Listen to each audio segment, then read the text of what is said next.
The Galactic Council's annual interspecies gladiatorial games are rocked by an unprecedented announcement. Earth, a Class 13 Deathworld, will participate for the first time. Zachary Boyd, 28, former Marine and MMA fighter, steps off the shuttle onto the massive space station, Athena. Thousands of alien eyes fixate on him, the air thick with tension and whispers. "Welcome, human," a tall reptilian figure approaches. "I am Vega, your Cardassian liaison." Zachary nods, his muscular frame taut as he surveys the alien crowd. Vega leads him through the throng, explaining the game's structure. "You'll face increasingly difficult challenges, culminating in a battle against our reigning champion. The victor species gains a council seat and access to advanced technology." As they walk, Zachary notices other competitors giving him a wide berth. "Deathworlder," they murmur, a mix of fear and curiosity in their alien features. In his assigned quarters, Zachary finds a hollow message waiting. The stern face of Earth's ambassador materializes. "Boyd, the stakes are higher than you know. Failure means Earth's quarantine and isolation for another millennium. You carry the hopes of humanity." The message fades, leaving Zachary alone with the weight of his species' future. He spends the night in restless preparation, acutely aware of the challenge ahead. Morning arrives and Zachary enters the colossal arena. The crowd falls silent as the Cardassian announcer's voice booms. "From Earth, a Class 13 Deathworld, Zachary Boyd." He steps onto the platform, his determined expression causing a stir. Alien spectators lean forward, scrutinizing the human gladiator. "The first event," the announcer declares, "a survival challenge on a simulated Class 10 planet." Zachary's jaw clenches. Even this deadly environment is less lethal than his home. As he approaches the simulation chamber, he locks eyes with the Cardassian champion. The alien's sneer is unmistakable, dismissing the human as an upstart. The chamber doors slide open. Zachary steps inside, heart pounding, but resolve unshaken. As the doors seal shut, the sterile room transforms. He finds himself in a hostile alien jungle, the air heavy and acrid. Towering trees with razor-sharp leaves loom overhead. Strange, multi-limbed creatures skitter in the underbrush. In the distance, a guttural roar echoes, sending vibrations through the ground. Zachary takes a deep breath, centering himself. This is his element. He may be an outsider in the galaxy, but here, in this deadly crucible, he's in his natural habitat. As he takes his first steps into the simulated hell, Zachary knows the eyes of the galaxy are upon him. It's time to show the Galactic Council what a human from a Deathworld can do.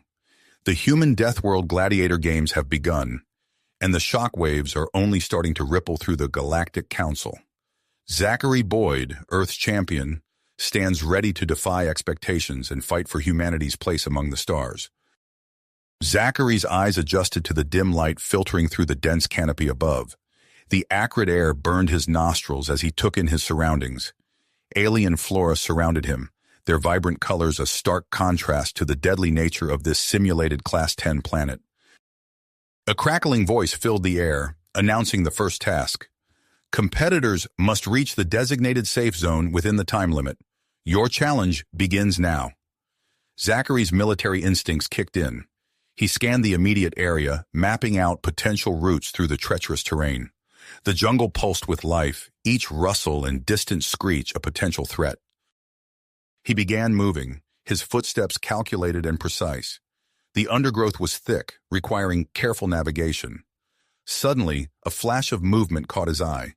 A plant, its tendrils coiled like serpents, lashed out at him. Zachary's reflexes saved him as he ducked and rolled, narrowly avoiding the razor-sharp edges. "That was close," he muttered, heart racing. As he pressed on, Zachary became aware of other competitors scattered throughout the jungle. A Zolonian, its skin shimmering with bioluminescent patterns, fumbled with a malfunctioning device. The alien's frustrated clicks echoed through the trees. Zachary's lips tightened. While others relied on technology, he had only his wits and physical prowess. He pushed forward, using the dense foliage as cover. The air grew thicker as he delved deeper into the jungle. Sweat beaded on his forehead, his muscles burning with exertion. But this was familiar territory for Zachary. Earth's varied climates and higher gravity had prepared him well. A series of high-pitched shrieks pierced the air. Zachary froze, his body tensing. From the underbrush emerged a pack of creatures unlike anything he'd seen before. They moved with the grace of wolves, but bore the exoskeletons of massive insects. Their mandibles clicked menacingly as they circled him. Zachary's mind raced, assessing the situation. He grabbed a nearby branch, testing its weight. The lead creature lunged, and Zachary's training took over. He pivoted, using the branch as a staff to deflect the attack. His movements were fluid, each strike precise. The alien audience watched in awe as the human held his ground against the pack. Zachary's combat skills were on full display as he fended off the attackers, his strikes powerful yet controlled. In the VIP viewing area, Grax, the Cardassian champion, leaned forward, his eyes narrowing. "Interesting," he hissed, scales overflowing with agitation. Zachary emerged victorious, the creatures retreating into the jungle. He paused only briefly to catch his breath before pressing on. The safe zone awaited, and time was running short. As he neared the final stretch, Zachary caught sight of another competitor. The Centurion warrior, Vorn, was a blur of motion, his lithe form expertly navigating the terrain. Zachary gritted his teeth and pushed harder. The two raced neck and neck, leaping over fallen logs and ducking under low-hanging vines. Vorn's speed was impressive, but Zachary's endurance gave him an edge. With each step, he closed the gap. In the final moments, Zachary's training on Earth's punishing gravity paid off. He surged ahead, crossing into the safe zone mere seconds before Vorn. The jungle simulation faded away, replaced by the sterile environment of the chamber. Zachary emerged, chest heaving, to a chorus of murmurs from the alien spectators. He had not only survived but excelled, outperforming seasoned competitors. As Zachary made his way back to the preparation area, he noticed the change in how others regarded him. Fear and dismissal had been replaced by curiosity and, in some cases, respect. Ambassador Marcus Chen approached, a smile playing at the corners of his mouth. "Excellent work, Boyd. You've given us an opening. Discussions are already underway with several species representatives." Zachary nodded, his focus already shifting to the next challenge. As he walked, he overheard snippets of conversation from the Cardassian delegation. Their tone was hushed, urgent. "High Commander Thrak demands information on human physiology," one official whispered. "We must find a weakness." Before Zachary could ponder this, he was approached by a slender, blue-skinned alien. "I am Lyra, the Zephyrian medic," she introduced herself. "Your performance was most impressive. I wonder if you'd be interested in discussing the unique aspects of human physiology? In return, I could offer insights into your competitors."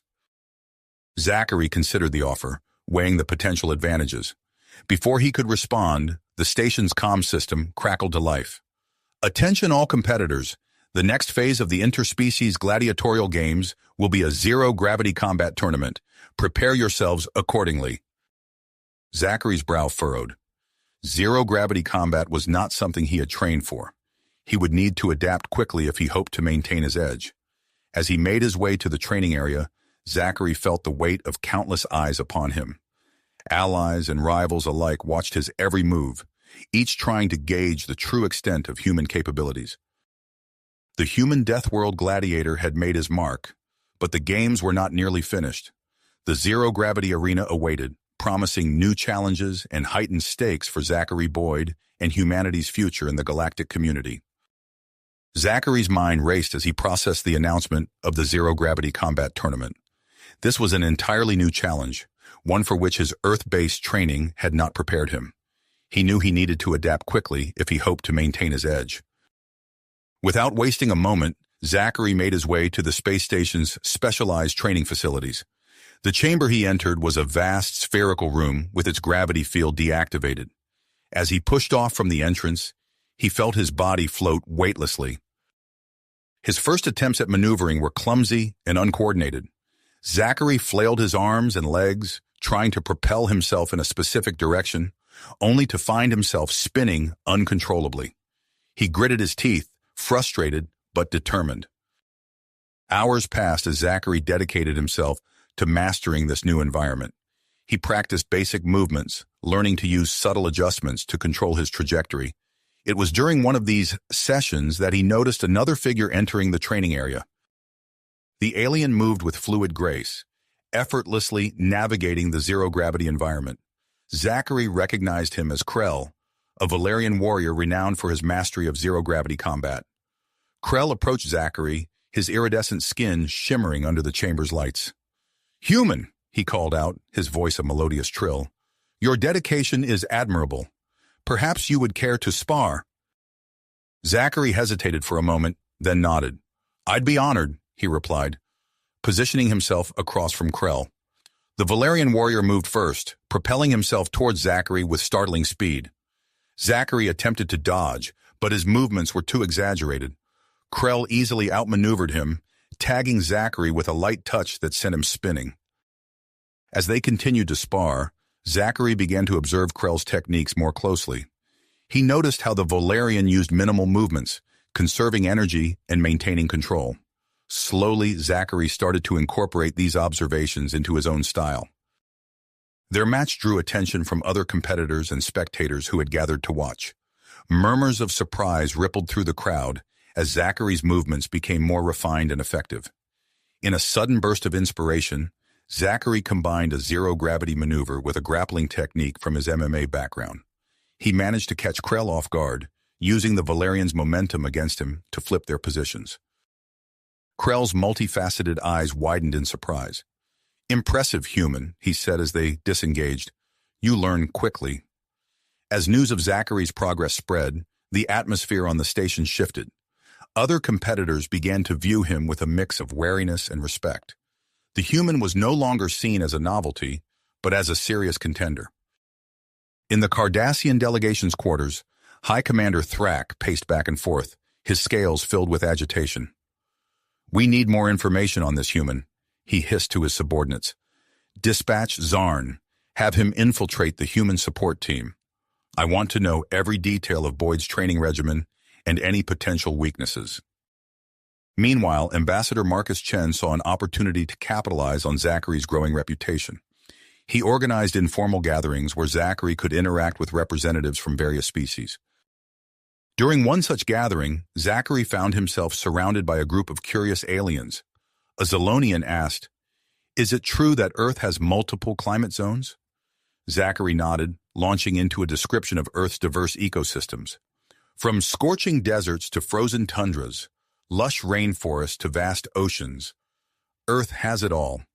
Each environment presents its own challenges, which has helped shape human adaptability. His words sparked animated discussions among the aliens. Many began to see the potential benefits of having such a versatile species join the galactic community. As the tournament drew nearer, Zachary's training intensified. He worked closely with Lyra, the Zephyrian medic, who developed a specialized nutrient regimen to help his body cope with the stress of zero-gravity combat while maintaining his earthborn strength. "This compound should help prevent muscle atrophy," Lyra explained, handing Zachary a vial of luminescent liquid. "It's calibrated specifically for your human physiology." The day before the tournament, as Zachary was making his way through a common area, the station experienced a sudden power fluctuation. The artificial gravity systems failed, plunging everyone into unexpected weightlessness. Zachary's recent training kicked in instinctively. He quickly oriented himself and began helping nearby aliens who were struggling with the sudden shift. He guided a disoriented Thoraxian to a handrail and helped a panicked Zephyrian calm their breathing. His quick thinking and adaptability did not go unnoticed. As the gravity systems came back online, Zachary found himself on the receiving end of grateful nods and impressed looks. The morning of the tournament arrived, and Zachary entered the combat arena with a sense of focused calm. The vast spherical chamber was filled with floating obstacles of various sizes and shapes. The announcer's voice boomed through the arena, explaining the rules. Competitors must eliminate opponents by pushing them into designated out zones, or by incapacitating them. Physical attacks were allowed, but weapons were prohibited. Zachary's first opponent was Graz, a Thoraxian warrior with multiple limbs. As the match began, Graz used his extra appendages to quickly maneuver through the arena. Zachary found himself on the defensive, narrowly avoiding Graz's attempts to grapple him. Drawing on his training with Krell, Zachary began to anticipate Graz's movements. He used the floating obstacles to his advantage, pushing off them to change direction rapidly. In a daring move, Zachary allowed Graz to get close, then used the Thoraxian's momentum against him. With a calculated push, he sent Graz tumbling into an outzone. The crowd erupted in cheers and astonished exclamations. Zachary had won his first match, and in impressive fashion. As he exited the arena, he caught sight of Grax, the Cardassian champion, watching him intently from the sidelines. The look in Grax's eyes was one of dawning realization. The human was a threat to his title. Zachary's victory was just the beginning.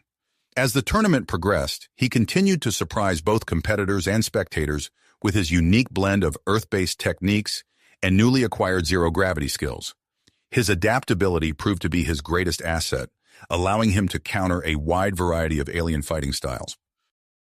After a series of grueling matches, Zachary secured his place in the semi-finals.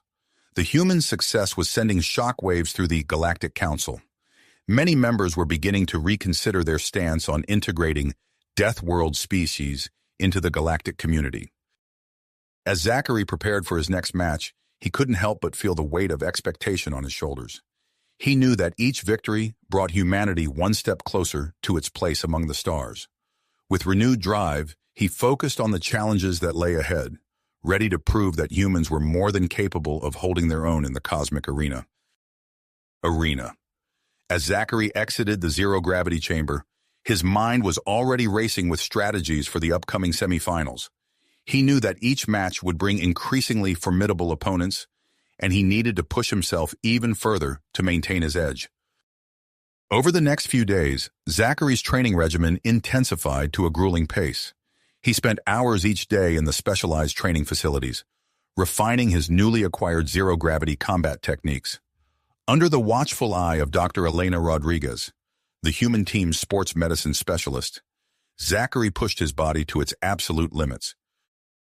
"Your vitals are looking good, Zachary," Dr. Rodriguez said, reviewing the data on her tablet. "But remember, we need to balance intensity with recovery. Don't overdo it." Zachary nodded, wiping sweat from his brow. "Understood, Doc. But we can't afford to ease up now. The competition is only getting tougher." As the day of the semifinals arrived, the space station buzzed with anticipation. The arena was packed with spectators from various alien species, all eager to witness the next phase of the tournament. Zachary stood in the preparation area, his heart racing as he waited for his match to begin. The announcer's voice boomed through the speakers. "Our first semifinal match, Zachary Boyd of Earth versus Kral Thax of the Arachnoid Empire." Zachary took a deep breath and entered the arena. Across from him, Kral Thax materialized, a massive, 8-limbed warrior with a carapace that gleamed under the arena lights. The Arachnoid's multiple eyes fixed on Zachary, assessing his every move. As soon as the match began, Kral Thax launched into action. His 8 limbs became a blur of motion, striking from multiple angles simultaneously. Zachary found himself immediately on the defensive, relying on his earth-honed instincts to evade the onslaught. A glancing blow caught Zachary's shoulder, sending him spinning through the zero-gravity environment. He gritted his teeth, using the momentum to propel himself away from Kral Thax's reach. As he reoriented himself, Zachary's mind raced, analyzing his opponent's fighting style. "The Arachnoid's speed is incredible," Zachary thought, narrowly dodging another flurry of strikes.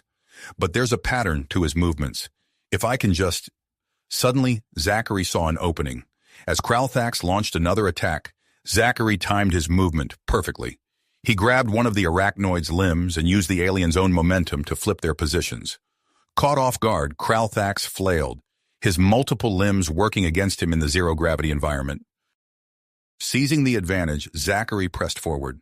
He combined his zero-gravity training with Earth-based grappling techniques, neutralizing Kral Thax's extra limbs one by one. The Arachnoid warrior fought back fiercely, but Zachary's adaptability proved to be the deciding factor. In a final, decisive move, Zachary maneuvered Kralthax into a hold and pushed off from a nearby obstacle. The two competitors spun through the arena, locked in combat, until Zachary released his grip at precisely the right moment. Kralthax tumbled helplessly into the outzone, signaling the end of the match. The arena erupted in a cacophony of cheers, whistles, and alien vocalizations. Zachary had secured his place in the finals, outmaneuvering one of the tournament's most feared competitors. As Zachary exited the arena, he was met by Ambassador Marcus Chen, who clasped his shoulder with a broad smile. "Excellent work, Boyd. You've just opened up a world of diplomatic opportunities for us. Representatives from a dozen species are already requesting meetings." Zachary nodded, still catching his breath. "Glad to hear it, Ambassador. But right now, I need to focus on the final match." As Zachary made his way back to the human quarters, he couldn't help but notice the changed atmosphere on the station. Aliens who had previously regarded him with skepticism now watched him with a mix of curiosity and respect. Whispered conversations in various languages followed in his wake. However, not everyone was pleased with the human success. In a secluded corner of the station, High Commander Thrak of the Cardassian delegation paced back and forth, his scales reflecting his agitation. "This human's advancement is unacceptable," Thrak hissed to his subordinates. "Zarn, I want you to infiltrate the human quarters. Find a way to sabotage Boyd before the final match. We cannot allow a Deathworlder to claim victory in these games." Zarn, a slender Cardassian with eyes that gleamed with cunning, bowed low. "It will be done, High Commander." As the day of the final match approached, Zachary intensified his preparation. He sparred with Krell, the Valerian warrior, fine-tuning his zero-gravity combat skills. During one of these sessions, Zachary began to notice something was off. His movements felt sluggish, his reactions delayed. "Are you all right, human?" Krell asked, concern evident in his melodious voice. "Your performance seems diminished." Zachary shook his head, trying to clear the fog that seemed to be settling over his mind. "I'm not sure. Something doesn't feel right." Dr. Rodriguez, who had been monitoring the session, immediately ordered a full medical examination. As she ran her tests, her brow furrowed with concern. "Zachary, your muscle response is severely degraded," she said, reviewing the results. "And there are traces of an unknown compound in your system. This isn't natural fatigue. Something's wrong." As news of Zachary's condition spread, the space station was thrown into turmoil. Rumors of sabotage ran rampant, and security around all competitors was immediately tightened. The Galactic Council launched an investigation, but with the final match looming, time was running short. In the human quarters, Dr. Rodriguez and her team worked frantically to identify the foreign compound and develop an antidote. Zachary, despite his weakened state, insisted on continuing his training. "We can't give up now," he said, his voice strained but determined. "Too much is riding on this. Humanity's future in the galactic community depends on our performance here." As the deadline for the final match approached, tension on the station reached a fever pitch. The Galactic Council debated whether to postpone the match, while various alien factions argued for and against delay. Through it all, Zachary continued to prepare, pushing through the fatigue and weakness that threatened to overwhelm him. With mere hours left before the final match, Zachary stood in the preparation area, his body aching and his mind clouded. Despite the odds stacked against him, he was determined to compete. As he began his final warm-up, he couldn't help but wonder what challenges the arena would hold, and whether he would have the strength to overcome them. The fog in his mind threatened to overwhelm his senses, but Zachary focused his mind, determined to push through. Suddenly, a commotion erupted outside the preparation area. Captain Jax, the newly assigned Trilobian security officer, burst in, his four eyes scanning the room intently. "Mr. Boyd, we need to move you to a secure location immediately," Jax said, his voice calm but urgent. "We've uncovered evidence of sabotage." Zachary's heart raced as he was quickly ushered through the station's corridors, flanked by Jax and his security team. The once bustling hallways were now eerily quiet, with only the occasional whisper of concerned aliens as they passed. In the medical bay, Dr. Rodriguez was already waiting, her face a mask of concentration as she reviewed data on a holographic display. "Zachary, we've detected traces of an unknown compound in your system," she explained, her voice tight with concern. "It's interfering with your muscle response and cognitive functions." As Dr. Rodriguez and her team worked tirelessly to identify the foreign substance, the space station erupted into chaos. News of the sabotage spread like wildfire, igniting debates and accusations among the various alien delegations. Ambassador Chen stormed into the medical bay, his normally composed demeanor replaced by barely suppressed fury. "The Galactic Council is in an uproar," he reported. "Security footage has revealed a Cardassian operative tampering with your supplements." Zachary's mind reeled at the implications. The revelation of Cardassian interference sent shockwaves through the station, transforming the atmosphere from one of excited anticipation to tense uncertainty. As the hours ticked by, Zachary found himself at the center of a diplomatic storm. The medical bay became a hub of activity, with alien representatives from various species offering their assistance and medical expertise. Krell, the Valerian warrior, arrived with a team of his people's best biochemists. "We cannot stand idly by while such dishonorable actions threaten the integrity of these games," he declared, his melodious voice carrying a steely undertone. Even Kralthax, the fearsome arachnoid warrior Zachary had defeated in the semifinals, made an appearance. The massive alien's multiple eyes blinked rapidly as he extended a vial of iridescent liquid. "A rejuvenating elixir from my homeworld," he chittered. "It may aid in your recovery, human." Dr. Rodriguez worked tirelessly, coordinating with the alien medical experts to develop a treatment plan. The medical bay hummed with activity as they combined Earth-based treatments with advanced alien technologies. Meanwhile, Ambassador Chen engaged in heated negotiations with the Galactic Council. Zachary could hear the ambassador's voice rising and falling as he argued for a postponement of the final match. After what seemed like an eternity, Chen returned, looking exhausted but satisfied. "The Council has agreed to a 48-hour delay," he announced. "It's not ideal, but it gives us some time to get you back on your feet." As word of the delay spread, the station's security measures tightened dramatically. Captain Jax implemented strict protocols, his trilobian physiology allowing him to maintain constant vigilance without rest. Zachary's recovery became a symbol of interspecies cooperation. The medical bay was a flurry of activity, with Dr. Rodriguez coordinating efforts between Earth physicians and alien healers. They worked in harmony, combining techniques and technologies in ways never before attempted. On the second day of his treatment, Zachary received an unexpected visitor. Grax, the Cardassian champion, entered the medical bay, his scaled face unreadable. "I came to express my regret for the actions of my government," Grax said, his voice low and gravelly. "Such tactics have no place in honorable combat." Zachary nodded, surprised by the Cardassian's gesture. "I appreciate that, Grax. I look forward to facing you in the arena, warrior to warrior." As Grax turned to leave, he hesitated. "The third strike in the Cardassian combat form is always a feint," he said almost casually. "Use that knowledge as you will." The unexpected show of sportsmanship from Grax rippled through the station, further galvanizing support for Zachary among the alien spectators. As the rescheduled match drew near, Dr. Rodriguez made a breakthrough.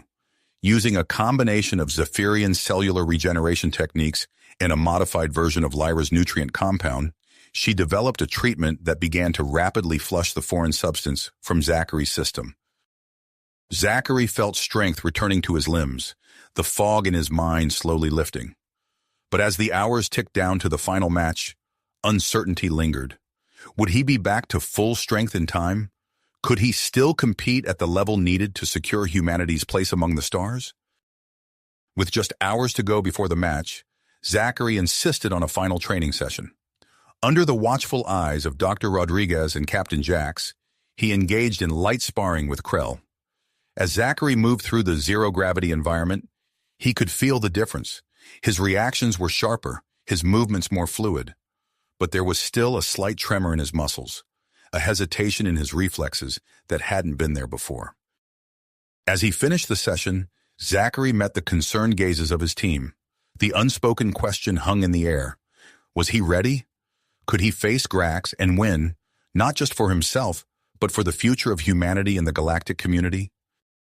With the weight of an entire planet's future on his shoulders, Zachary prepared to enter the arena. The station buzzed with anticipation, aliens of all species gathering to witness the climax of the interspecies gladiatorial games.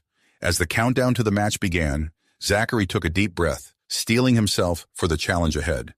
The arena doors began to open, revealing the zero-gravity combat zone where the fate of Earth's galactic standing would be decided. Determined, the arena doors began to open, revealing the zero-gravity combat zone where the fate of Earth's galactic standing would be decided. Zachary took a deep breath, steeling himself for the challenge ahead. As he stepped into the arena, he felt a surge of adrenaline coursing through his body, pushing back against the lingering effects of the sabotage. The crowd's reaction was a mix of anticipation and concern, their collective gaze fixed on the human competitor.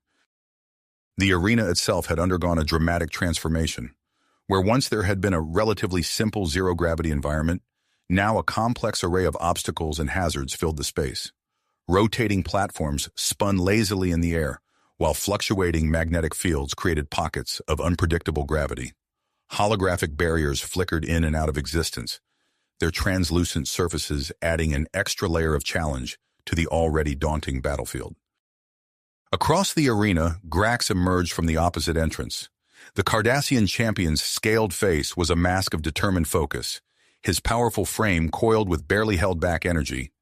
As their eyes met, Zachary noted a flicker of respect in his opponent's gaze. A low hum filled the air as the arena's systems powered up.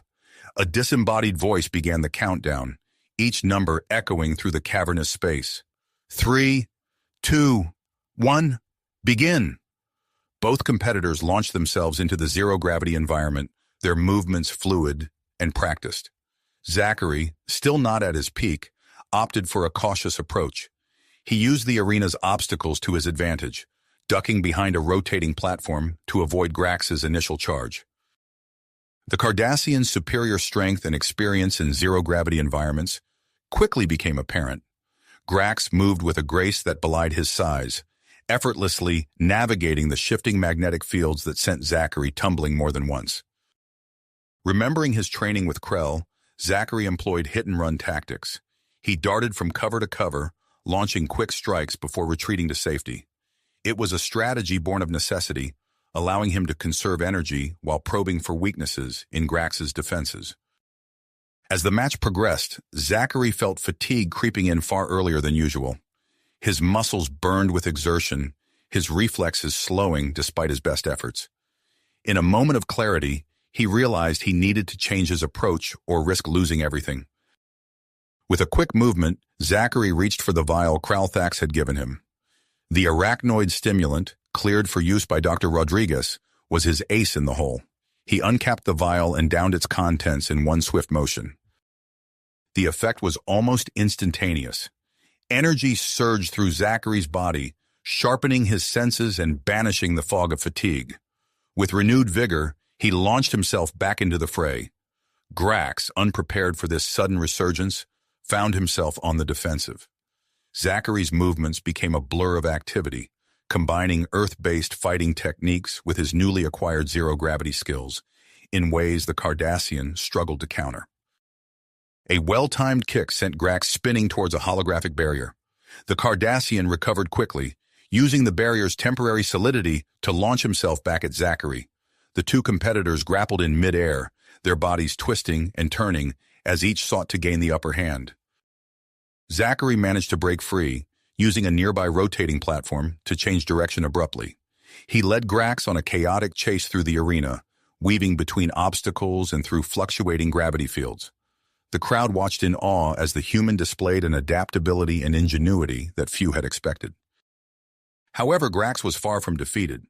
The Cardassian champion quickly adjusted to Zachary's new fighting style, drawing upon years of experience to formulate effective countermeasures. What had begun as a physical contest evolved into a high-stakes game of strategy, with both competitors using the arena's hazards as weapons against each other. As the match entered its final phase, both Zachary and Grax showed signs of exhaustion. The stimulant's effects began to wane, leaving Zachary once again battling against his body's limitations. Grax, sensing the shift, increased the intensity of his attacks. In a pivotal moment, Zachary found himself cornered against a holographic barrier, with Grax charging towards him for what looked like a finishing blow. Time seemed to slow as Zachary's mind raced, searching for a way out of this seemingly impossible situation. Drawing upon his last reserves of strength and his innate human adaptability, Zachary made a split-second decision. He waited, every muscle in his body tense as Grax bore down on him. At the last possible moment, just as the holographic barrier began to flicker out of existence, Zachary made his move. With a grace born of desperation, Zachary twisted his body, using Grax's own momentum against him. The Cardassian, caught off guard by the sudden absence of the barrier, tumbled past Zachary into open space. In that crucial moment of disorientation, Zachary seized his opportunity. Launching himself forward, Zachary grappled with Grax mid-flight. Using a combination of techniques he'd learned throughout the tournament, he maneuvered the Cardassian towards one of the arena's out zones. Grax fought back fiercely, nearly breaking free several times. But Zachary's unorthodox strategy proved too difficult to overcome fully. In a breathtaking finale, Grax's body crossed the threshold of the out zone by the narrowest of margins. A deafening buzzer sounded, signaling the end of the match and Zachary's victory. The arena erupted in a cacophony of cheers, gasps, and exclamations.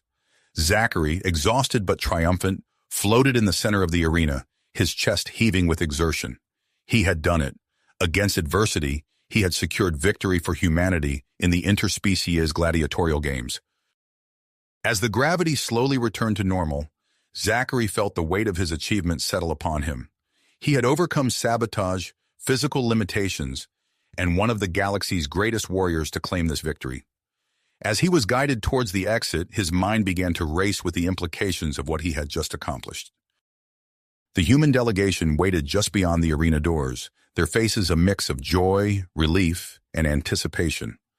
Ambassador Chen stepped forward, his eyes shining with pride and excitement.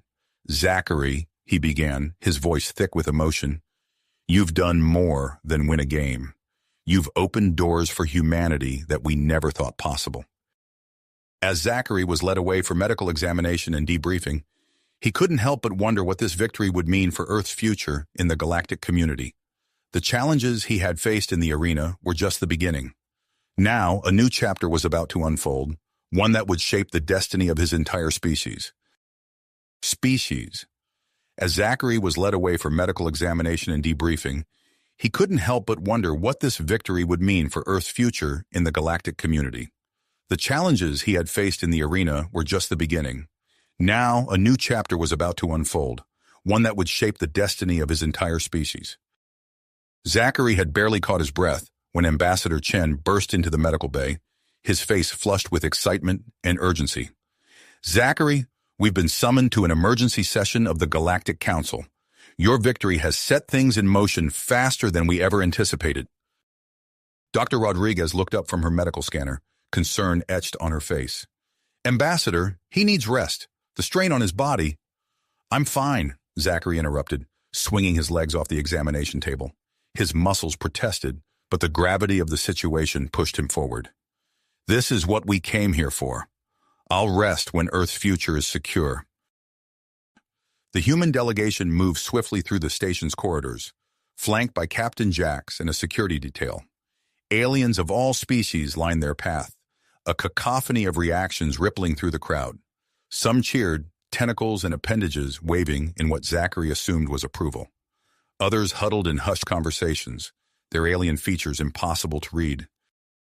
As they approached the council chambers, Ambassador Chen turned to Zachary. "Remember, you're not just an athlete anymore. You're a symbol of humanity's potential. Every word, every action will be scrutinized." Zachary nodded, feeling the weight of responsibility settle on his shoulders. The massive doors to the council chambers hissed open, revealing a cavernous space filled with the most powerful beings in the galaxy. Grand Arbiter Zixal, a Quarian whose elongated form towered over the assembly, called the session to order. His multifaceted eyes swept over the gathered representatives before settling on the human delegation. We are gathered here to address the unprecedented outcome of the interspecies gladiatorial games. Zixal's voice resonated through the chamber. Earth, a previously unrecognized world, has claimed victory through their champion, Zachary Boyd. A murmur swept through the assembly. Zachary scanned the alien faces, trying to gauge their reactions. Some seemed curious, others wary, and a few openly hostile. Zixal continued, "As per our long-standing traditions, this victory grants humanity the right to claim a seat on the Galactic Council. However, the unique nature of Earth as a Class 13 Deathworld presents complications." The murmur grew louder, with several representatives rising to voice their concerns. A Vexillion, its crystalline body refracting light in dizzying patterns, spoke first. "We cannot ignore the potential dangers of integrating a Deathworld species into our galactic community. Their very biology could pose a threat to established worlds." Before Ambassador Chen could respond, an unexpected voice cut through the debate. Grax, the Cardassian champion Zachary had defeated, stepped forward. His scaled face was impassive, but his voice carried weight. "Esteemed Council, I have faced the human champion in combat. I can attest to their species' adaptability and honor. Zachary Boyd fought with skill and integrity, even in the face of—" Grax paused, his eyes flicking towards the Cardassian delegation.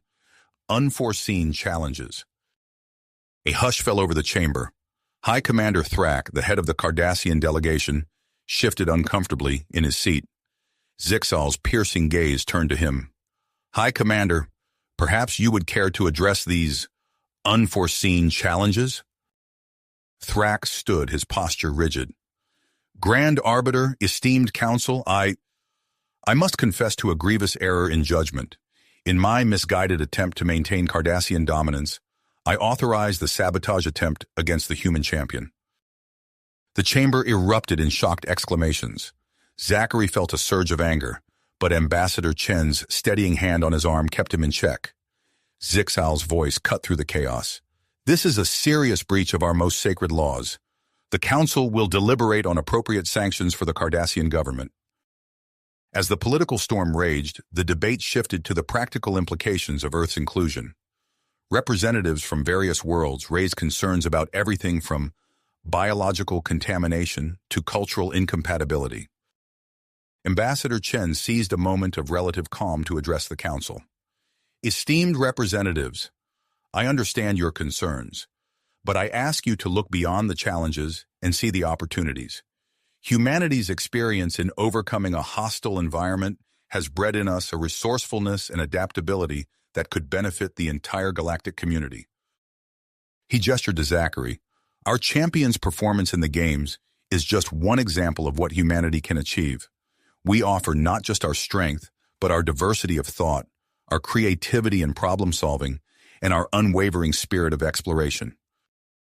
As Chen spoke, Zachary noticed Lyra, the Zephyrian medic who had been instrumental in his recovery, approaching the central platform. She caught his eye, and he gave her an encouraging nod. Lyra's voice, though soft, carried clearly through the chamber. "If I may, Grand Arbiter, I would like to offer a medical perspective on humans." Zixal inclined his head, granting permission. Lyra continued, her words measured and precise. "In my work with Zachary Boyd, I observed physiological traits that could revolutionize our understanding of adaptive biology. The human ability to heal and adapt could lead to breakthroughs in treating a wide range of species." The council chamber buzzed with renewed debate. Zachary watched as alliances formed and shifted, with some representatives warming to the idea of human inclusion, while others remained staunchly opposed. As the arguments intensified, Grand Arbiter Zixal raised a hand for silence. "It is clear that this decision requires careful consideration. We will take a brief recess to allow council members to confer with their respective governments." As the representatives filed out of the chamber, Zachary turned to Ambassador Chen. "What happens now?" Chen's eyes were focused on the departing council members. "Now, we negotiate. Every conversation, every alliance could tip the balance. Our future in the stars hangs on what happens in the next few hours. Zachary nodded, feeling the weight of an entire planet's hopes resting on their shoulders. As they prepared to navigate the complex web of galactic politics, he couldn't help but think that the real challenge was only just beginning.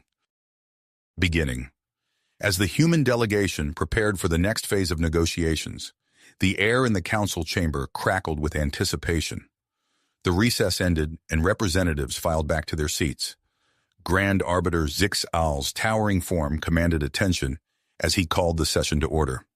Zachary felt his heart race, knowing that humanity's future among the stars hung in the balance. After careful deliberation, Zix-Al began, his multifaceted eyes scanning the assembly. The council has reached a decision regarding Earth's status. The chamber fell silent, every being present holding their breath. Zachary glanced at Ambassador Chen, whose face remained a mask of diplomatic neutrality. Earth will be granted provisional membership in the Galactic Council, Zix-Al announced, his words sending a ripple of murmurs through the assembly. This membership will be subject to a probationary period of 5 standard galactic years. Ambassador Chen's shoulders relaxed slightly, but Zachary knew this was only the beginning. Zix-Al continued, outlining the terms of Earth's inclusion. Humans would have limited access to interstellar travel and trade, overseen by a newly formed integration committee.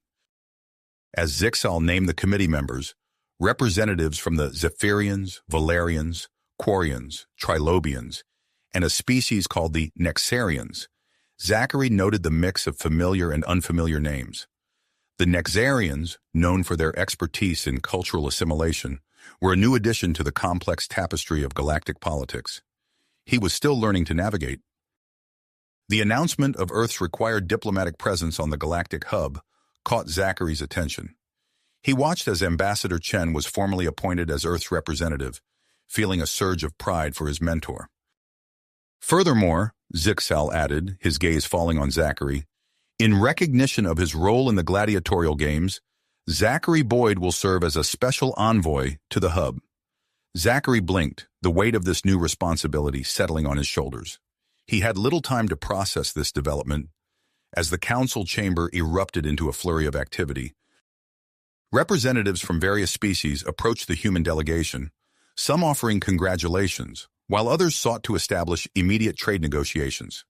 Zachary found himself shaking hands, or tentacles, or appendages, with beings he had only seen in briefing holograms. Amidst the commotion, Zachary noticed a group of representatives huddled in tense discussion. He recognized the Cardassian delegation, joined by representatives from the Zalonian and Thraxian empires. Their body language spoke of disagreement and frustration.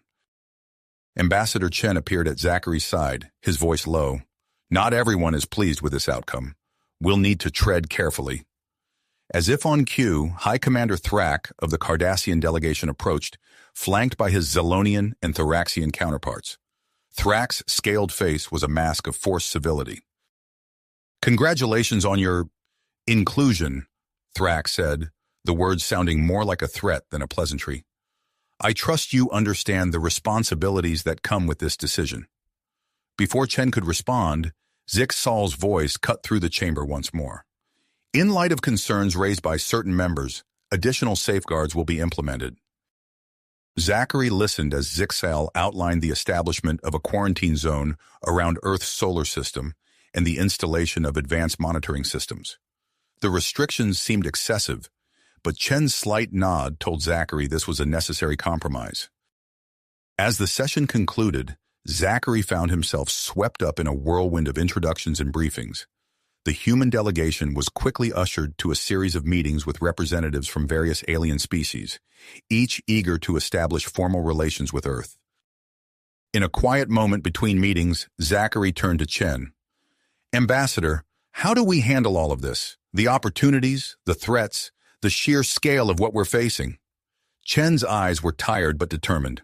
One step at a time, Zachary. We've opened the door, but now the real work begins. We need to prove that humanity deserves its place among the stars. As they prepared for their next meeting, a message arrived from Earth. The news of the Council's decision had reached their home planet, sparking a global transformation. Governments were scrambling to adapt, and a unified Earth government was taking shape. Zachary felt a mix of excitement and trepidation as he realized the magnitude of the changes occurring on his homeworld. The arrival of alien observers on Earth, led by Lyra, added another layer of complexity to the situation. As he stepped into the next meeting, Zachary steeled himself for the challenges ahead. Humanity had taken its first steps into the galactic community, but the journey was just getting started. With allies to cultivate, enemies to watch, and a galaxy of opportunities to explore, Zachary knew that every action, every decision would shape the future of his species among the stars. Stars. The weight of responsibility settled on Zachary's shoulders as he prepared for the challenges that lay ahead. Just as Earth began to find its footing in the galactic community, fate intervened with a thunderous crash. Alarms blared throughout the galactic hub, interrupting a strategy session between Zachary and Ambassador Chen. "Emergency alert," a computerized voice announced. "Zolonian trading vessel malfunctioning in Earth orbit. Collision imminent." Chen's face paled as he absorbed the implications. "This could undo everything we've worked for," he muttered, already reaching for his communicator. Within minutes, they were whisked to an emergency briefing. Holographic displays showed the Zolonian ship's trajectory as it plummeted towards Earth's surface. Zachary watched in horror as the vessel broke apart, scattering debris across the Pacific Ocean. Ambassador Chen, Grand Arbiter Zixal's voice crackled over the comms. "Your presence is required on Earth immediately.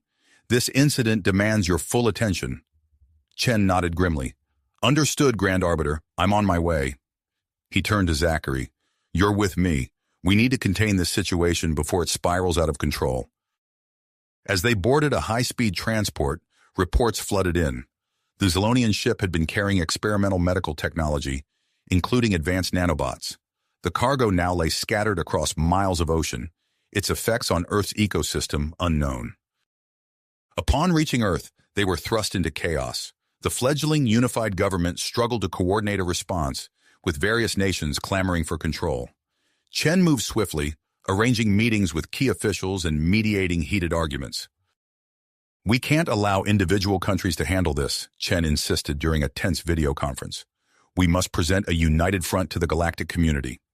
As Chen worked diplomatic channels, Zachary found himself face-to-face with a familiar figure. Krell, the Valerian warrior, stood at the head of an alien response team, his massive frame dwarfing the human officials around him. "Good to see you again, human," Krell rumbled. "Though I wish it were under better circumstances." Zachary nodded, eyeing the advanced containment equipment the team had brought. "What's the plan?" "We'll deploy our tech to minimize environmental impact," Krell explained. "But we need your people's cooperation. Some are resistant to our presence." No sooner had Krell spoken than a commotion erupted nearby. A group of military officers argued loudly with a delegation of Zolonian representatives. "We demand full access to the crash site," one Zolonian insisted, his tentacles writhing in agitation. "Our technology cannot fall into human hands." "This is Earth territory," a stern-faced general retorted. "We can't allow unrestricted alien access. It's a security risk." Zachary stepped between them, hands raised. "Wait, we need to work together on this." He took a deep breath, mind racing. "What if we form a joint recovery team? Humans and Zolonians with neutral observers from the Integration Committee." The suggestion gave both sides pause. After tense negotiations, they agreed to Zachary's proposal. As the joint team mobilized, reports began trickling in from the California coast. Marine biologists reported bizarre occurrences: fish growing to enormous sizes, dolphins displaying unprecedented problem-solving abilities. The nanobots, Zachary realized, they must be affecting the local wildlife. As cleanup efforts intensified, political pressure mounted. The conservative faction of the Galactic Council, led by the Cardassians, seized on the incident as proof of humanity's unreadiness. This event demonstrates the clear danger of allowing a Deathworld species access to advanced technology, High Commander Thrak argued in an emergency council session. "We must impose stricter regulations." The pressure spurred Earth's government to action. Plans for a human-designed orbital defense platform, incorporating both terrestrial and alien tech, were fast-tracked. Zachary watched as the first components were launched into orbit, a visible symbol of humanity's tenacity to secure its place among the stars. As the immediate crisis began to subside, Zachary found himself in a strategy meeting with Chen and Earth's top officials. The incident had exposed critical weaknesses in global governance and emergency response capabilities. "We need better protocols," Chen insisted, his eyes tired but determined. "For technology transfers, for alien interactions, for everything." Zachary nodded, mind already racing with ideas. As they began drafting new policies, he couldn't shake the feeling that this was just the beginning. The Zilonian crash had thrust humanity into the deep end of galactic politics, and they would need to learn to swim quickly. Outside the meeting room window, the sun set over a changed Earth. In the fading light, Zachary could just make out the glint of the new orbital platform taking shape above. It was a reminder of how far they had come, and how far they still had to go. The world beneath them was changing rapidly, and they would need to adapt just as quickly to ensure humanity's place among the stars. As the days passed, reports of unusual marine life activity began to flood in from the California coast.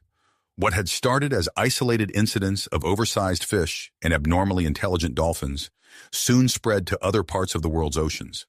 The media dubbed these mutated creatures xenofauna, capturing the public's imagination and sparking widespread concern. Dr. Elena Rodriguez, who had previously worked with Zachary during his training for the Gladiatorial Games, found herself at the center of this new crisis. Appointed to lead a joint human-alien research team, she stood on the deck of a research vessel, watching as a school of iridescent bus-sized fish swam beneath the surface. "Incredible," she murmured, turning to her Quarian colleague, Dr. Zaxelor. "The rate of mutation is unprecedented." Zaxelor's tentacles rippled with concern. "We must determine if these changes are stable and what long-term effects they may have on your planet's ecosystem." As they worked tirelessly to understand and contain the xenofauna phenomenon, a more alarming discovery came to light. The affected marine life wasn't just growing larger and more intelligent, they were developing the ability to communicate over vast distances. Back at the Galactic Hub, Ambassador Chen found himself once again facing off against the conservative faction led by the Cardassians. High Commander Thrax's scaled face twisted into a sneer as he addressed the Council. "This xenofauna situation is further proof of humanity's recklessness," Thrax declared. "We must impose stricter regulations on technology transfers to Earth and increase our monitoring protocols." Chen stepped forward, his voice steady despite the pressure. "On the contrary, High Commander, this incident demonstrates humanity's ability to adapt and cooperate with other species in times of crisis. Our joint research team is making significant progress in understanding and managing the situation." As the debate raged on, Earth's military leaders grew increasingly concerned about the planet's vulnerability. In a high-security briefing room, General William Stearns, newly appointed head of Earth's Interstellar Defense Initiative, laid out his plans to a group of grim-faced officials. "We need to accelerate the development of our space-based defenses," Stearns said, gesturing to a holographic display of Earth's orbit. "I propose a network of orbital platforms and the establishment of a human presence on Mars as a strategic outpost." The room erupted into heated discussion. Some saw it as a necessary step for Earth's security, while others worried about the potential to escalate tensions with other species. Amidst this turmoil, Zachary found himself dispatched on a series of diplomatic missions to key Galactic Council member worlds. As his shuttle docked at a sprawling space station orbiting a gas giant, he was surprised to see a familiar face waiting for him. "Lyra," he said, recognizing the Zephyrian medic who had treated him during the Gladiatorial Games. She smiled, her iridescent skin shimmering under the station's lights. "It's good to see you again, Zachary. I've been promoted to Cultural Liaison Officer. We'll be working together on these missions." As they traveled from world to world, Zachary and Lyra worked tirelessly to build support for Earth's initiatives and counter the growing anti-human sentiment. However, they soon noticed a disturbing pattern emerging. "These incidents can't be coincidental," Zachary muttered, reviewing reports of unrest on various planets. "It's as if someone is trying to destabilize the entire galactic political order." Lyra nodded, her expression grave. I've heard whispers of a group called the Nexus Syndicate. They're said to have influence across multiple species and star systems. Their investigation was interrupted by news from Earth. Dr. Rodriguez's team had made a breakthrough in understanding the xenofauna. In a secure video conference, she explained their findings to Chen, Zachary, and other key officials. The affected marine life has developed a form of collective intelligence, Rodriguez said, her eyes wide with a mix of excitement and apprehension. If left unchecked, they could potentially evolve into a new sentient species. The implications of this discovery sent shockwaves through Earth's leadership and the Galactic Council. Debates erupted over the rights of artificially enhanced life forms and the responsibilities of technologically advanced civilizations. As tensions mounted, a glimmer of hope emerged. The first class of human cadets graduated from the newly established Galactic Academy on the hub. Zachary watched with pride as the diverse group of young humans received their credentials, standing shoulder to shoulder with alien counterparts. However, the moment of triumph was short-lived. A series of small but coordinated attacks on key hub infrastructure marred the ceremony, highlighting the growing anti-human sentiment among certain factions. Amidst the chaos, news arrived from Mars. The initial stages of establishing the human outpost had uncovered something unexpected, an ancient alien artifact of unknown origin. As Zachary listened to the preliminary report, he felt a mixture of excitement and trepidation. The artifact emits energy readings unlike anything we've ever seen, the lead scientist explained, her voice crackling over the comm channel.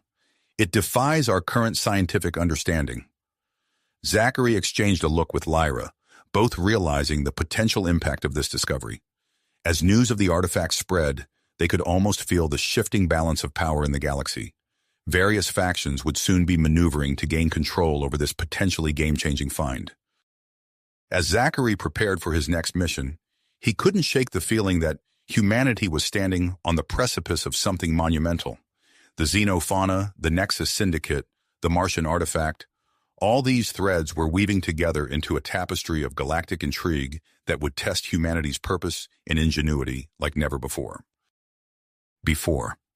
As the implications of the Martian discovery sank in, Zachary felt a surge of anticipation mixed with trepidation.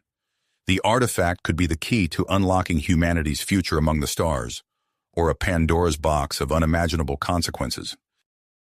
His contemplation was interrupted by an urgent comm alert. General William Stern's holographic image materialized before him, the man's face etched with lines of worry and dedication. "Boyd, we're mobilizing. The situation on Mars has escalated beyond our initial projections," Stern said without preamble. "I need you to coordinate with Chen at the hub. We're expanding our presence on Mars, effective immediately." Zachary nodded, his mind already racing through the potential diplomatic ramifications. "Understood, General. What's our official stance?" "We're establishing a fortified research base around the artifact. Top scientists, military personnel, the works. This is too important to leave to chance." As Stearns outlined the rapid deployment plans, Zachary could almost feel the delicate balance of galactic politics shifting beneath his feet. The Cardassians and their allies would undoubtedly see this as a provocative move. No sooner had Zachary disconnected from Stearns than his comm chimed again. This time, it was Ambassador Chen, his usually composed features tight with strain. "Zachary, the Council is in an uproar," Chen reported. "The Cardassians are pushing for a resolution to place the artifact under Council control. We need to act fast." Zachary's mind raced, weighing options and potential outcomes. "What if we propose a joint research initiative?" he suggested.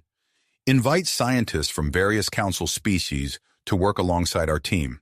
It shows we're willing to cooperate, but keeps us in the driver's seat." Chen's eyes lit up. "Brilliant. I'll draft the proposal immediately. Get to the hub as soon as you can. We'll need all hands on deck for this one." As Zachary prepared for his journey back to the Galactic hub, reports flooded in from Earth.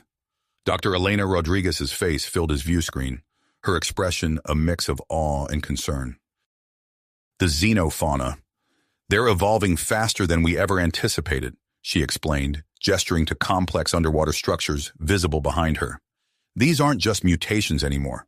We're looking at the birth of a new civilization. Zachary felt a chill run down his spine. Are they showing any signs of aggression? Elena shook her head. Not yet, but there have been incidents with fishing vessels and offshore installations. We're working on establishing communication protocols, but it's challenging. As Zachary's shuttle broke atmosphere, he gazed down at the blue marble of Earth, now home to not one, but potentially two sentient species. The complexity of humanity's position in the galaxy seemed to grow with each passing moment. Upon reaching the hub, Zachary found himself thrust into a whirlwind of diplomatic maneuvering. Chen's proposal for a joint research initiative had gained traction with moderate council members, but the Cardassian-led conservative faction remained adamantly opposed. In a tense council session, High Commander Thrax's voice boomed through the chamber. Humanity lacks the experience and responsibility to handle such a discovery. The artifact must be placed under council jurisdiction for the safety of all. Chen stood firm, his voice calm but resolute. Earth has demonstrated time and again its commitment to galactic cooperation. This joint initiative is a testament to that commitment. We invite the Council's expertise while maintaining the integrity of our sovereign territory. As the debate raged on, Zachary received an urgent message from Mars. Dr. Alexei Volkov, the lead xenoarchaeologist at the newly established research base, appeared on his private comm channel. "Mr. Boyd, we've made a breakthrough," Volkov said, his eyes wide with excitement. "The artifact is emitting a signal, a message perhaps, directed towards deep space. We're working to decode it now, but there's something else." Volkov's image flickered, static cutting through his words. Strange phenomena, equipment malfunctions, shared dreams among the staff, energy surges. The transmission cut out entirely. Zachary's blood ran cold. He immediately relayed the information to Chen, who used it to further strengthen their position in the council. The mysterious nature of the artifact and its potential dangers only underscored the need for a controlled, cooperative approach to its study. As the council session adjourned for deliberations, Zachary's attention was drawn to a commotion near the hub's main security center. Pushing through the crowd, he found General Stearns engaged in a heated discussion with a group of alien military officials. "Unidentified objects at the edge of Sol system," Stearns explained grimly as Zachary approached. "Multiple contacts, moving with purpose. They're on a direct course for Mars." The implications hit Zachary like a physical blow. The artifact, the signal, the approaching objects, it all pointed to a convergence of cosmic proportions. As he processed this new information, alarms blared throughout the hub. Emergency force fields snapped into place as the station's security protocols engaged. "We're under attack," a voice bellowed over the comm system. "Multiple breaches reported in sectors 7 through 12. All personnel, enact emergency protocols immediately." In that moment of chaos, as diplomats and officials scrambled for safety, Zachary locked eyes with Chen across the room. They shared a look of grim understanding. Whatever was coming, humanity's place in the galaxy would never be the same. The hub's alarms continued to blare as Zachary and Chen exchanged a silent nod of understanding. They knew their roles in the unfolding crisis and moved swiftly to action. Zachary's comm unit buzzed urgently. "Boyd, get to the command center immediately." General Stearns' voice crackled through the device. "We have a situation developing in the Sol system." As Zachary navigated the chaotic corridors of the hub, he received real-time updates on his datapad. Unidentified objects had been detected at the edge of the Sol system, on a direct course for Mars. The implications were clear. Whatever was approaching, it was almost certainly connected to the artifact. Zachary burst into the command center, finding it a hive of activity. General Stearns stood at the center, his face illuminated by the glow of holographic displays showing the approaching objects. "Boyd, glad you're here," Stearns said, his voice tense. "We're convening an emergency meeting with Earth's leadership. Ambassador Chen is already en route." Within minutes, the command center's main screen flickered to life, revealing the grim faces of Earth's top military and scientific advisors. Dr. Elena Rodriguez was among them, her expression a mix of excitement and apprehension. "Ladies and gentlemen," Stearns began, We face an unprecedented crisis. Unknown entities are approaching Mars, likely drawn by the artifact. We need a response strategy, and we need it now. The discussion was heated but focused. Each expert weighed in, presenting options and potential outcomes. As they debated, Zachary's mind raced, piecing together the complex puzzle of galactic events. "We can't afford to appear weak," one admiral argued.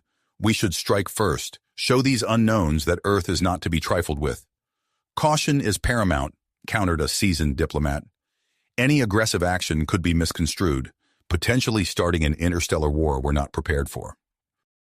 After what seemed like hours of intense deliberation, a consensus emerged. General Stearns took center stage, outlining their decision.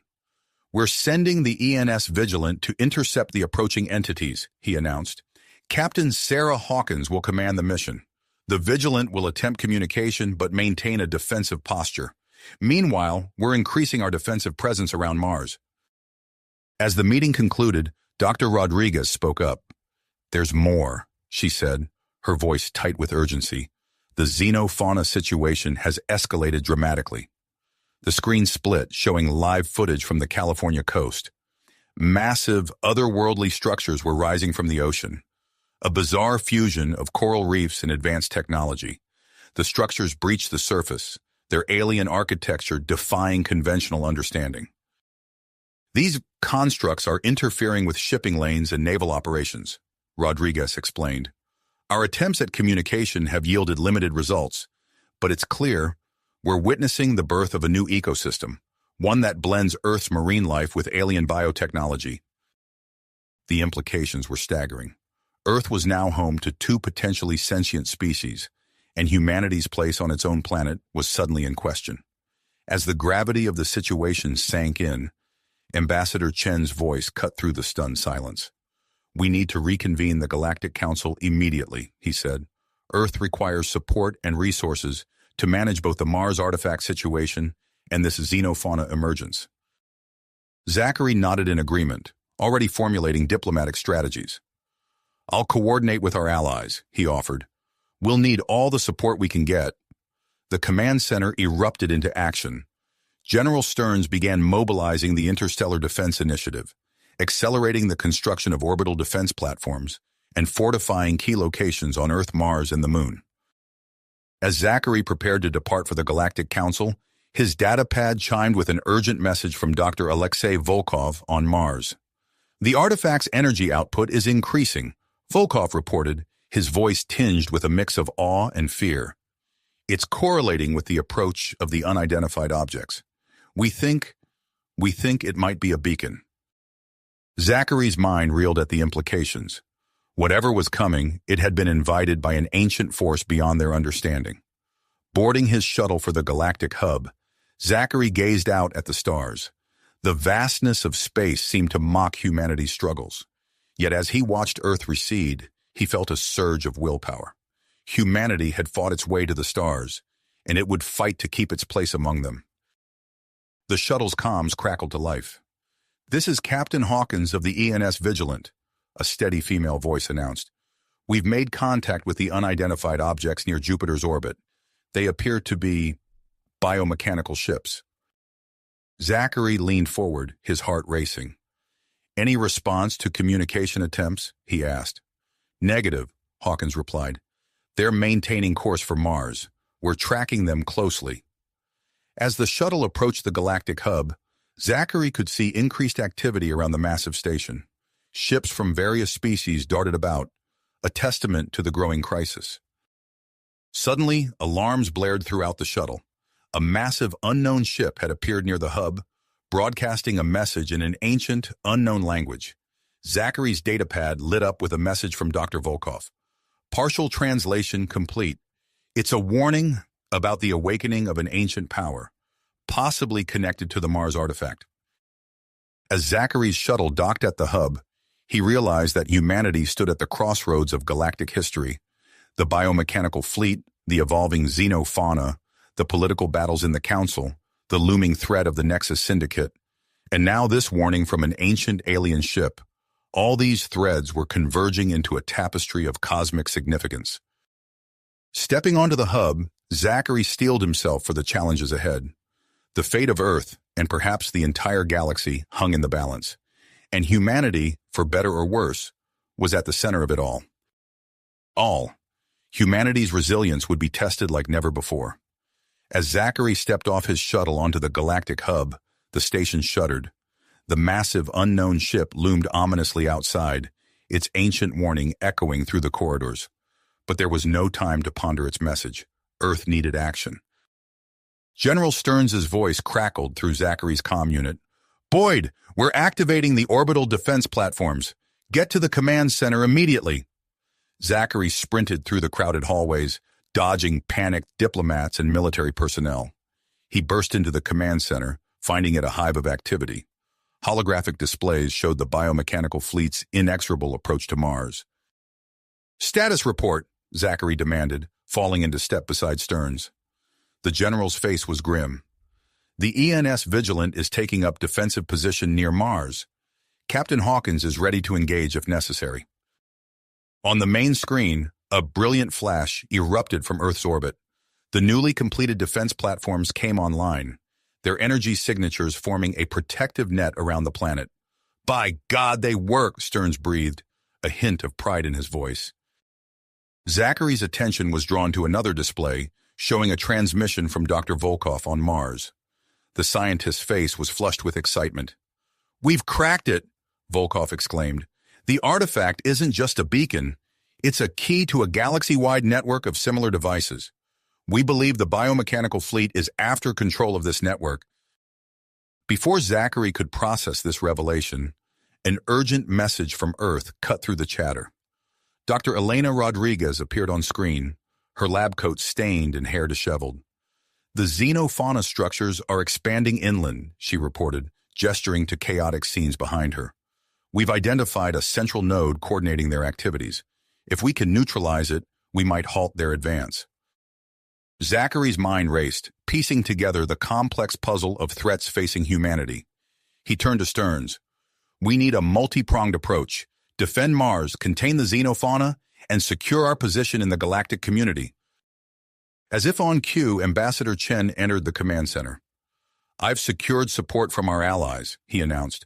"A coalition fleet led by Krell the Valerian is en route to assist us." Zachary nodded, a plan forming. "I'll lead a strike team to the xenofauna central node. We need to understand what we're dealing with." Stearns agreed, already coordinating with Earth's defenses. "Take whatever resources you need. We'll hold the line here." As Zachary prepared to depart, alarms blared throughout the command center. The biomechanical fleet had reached Mars orbit. On screen, the artifact pulsed with energy, temporarily disabling nearby systems. "The Vigilance lost power," an officer shouted. Through the static-filled transmission, Captain Hawkins's voice came through. "A smaller vessel's broken off. It's heading for the surface." Stearns leaned into the comm. "Intercept that ship, Hawkins, whatever it takes." Zachary watched in awe as the Vigilant executed a daring maneuver, using its experimental gravity drive to create a localized distortion field. The alien vessel spiraled out of control, crashing into the Martian surface. "We'll secure that crash site," Stearns declared. "It might give us an edge." With a nod to Chen and Stearns, Zachary raced to his shuttle. Within hours, he was descending through Earth's atmosphere, leading a team of specialists towards the massive xenofauna structure dominating the California coastline. The shuttle hovered above the writhing, bioengineered construct. Tendrils of alien matter reached inland, encroaching on nearby cities. Zachary and his team donned advanced exosuits, a fusion of human ingenuity and alien technology. "Remember," Zachary briefed his team, "our goal is to reach the central node. We need to understand these creatures, not destroy them. Let's move." They rappelled onto the structure's surface, immediately assaulted by its bizarre nature. The ground shifted beneath their feet, a living, breathing entity. Swarms of microscopic robots buzzed around them, probing their suits. As they pushed deeper into the structure, they encountered larger guardians, monstrous fusions of marine life and alien tech. The team fought their way through, using non-lethal containment fields to clear a path. Finally, they reached the central chamber. At its heart pulsed a being of pure energy and organic matter, Oceanus. Tentacles of light reached out, touching their minds. A voice, both alien and familiar, resonated in their thoughts. We are Oceanus. We transform to protect. The great cycle must continue. Zachary stepped forward, his legs shaking from the contact. Protect from what? What cycle? Images flooded his consciousness. Galactic war, extinction events, and rebirth. Oceanus was preparing Earth for a cosmic event beyond human comprehension. Before Zachary could probe further, his comm crackled to life. Stern's voice came through, tense and urgent.